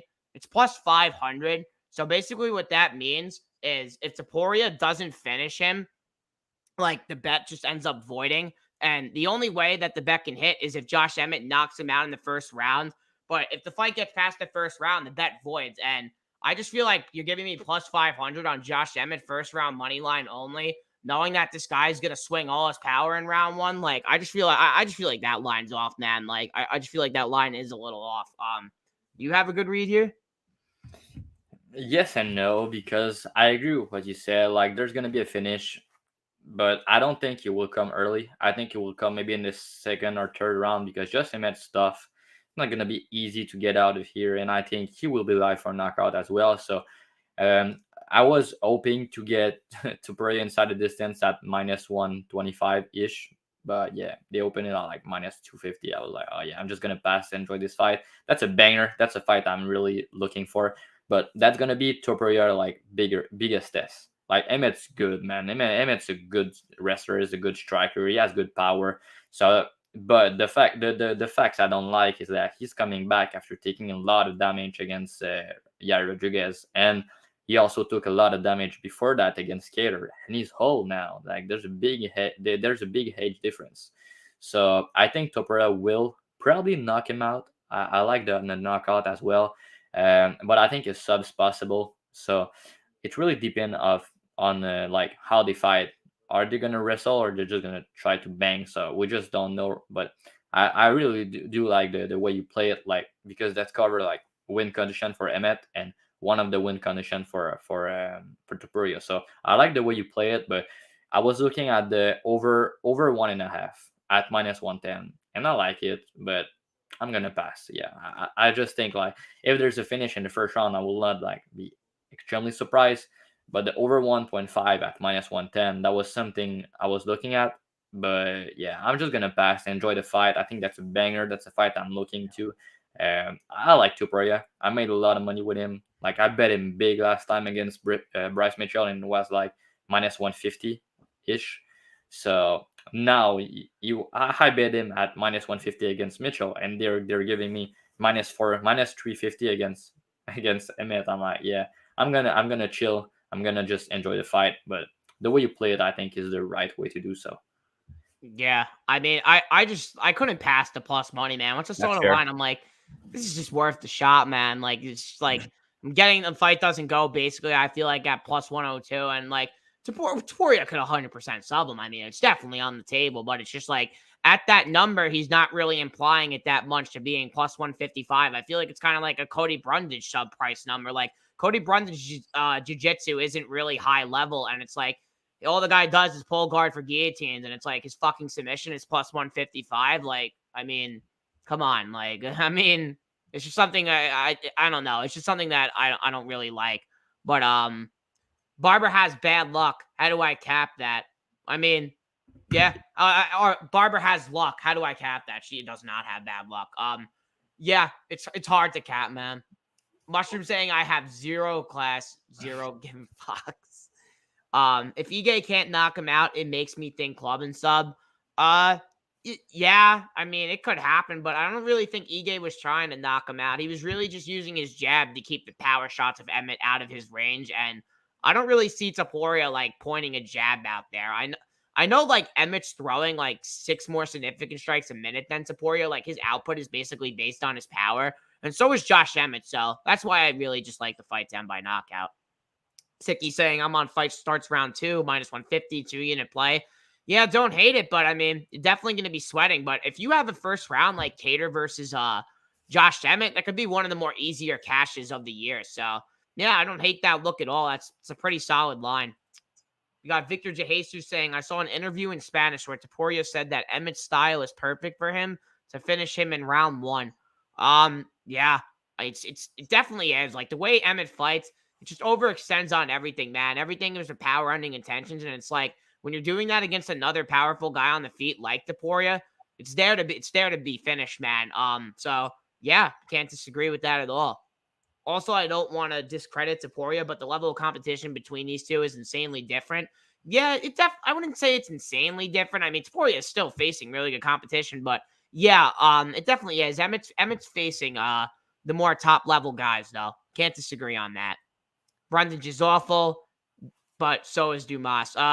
Yeah, guys, thank you everyone for tuning in. About to hit 2 hours now. Thank you everyone. I wouldn't be here without you guys. And Dravy, where can everyone find you? On Twitter, it's Dravy _ or DravhyMMA, and I post my bets like every week. You can check me out on BetMmaTips. Also, it's Dravy, like it's wrote behind my under the screen.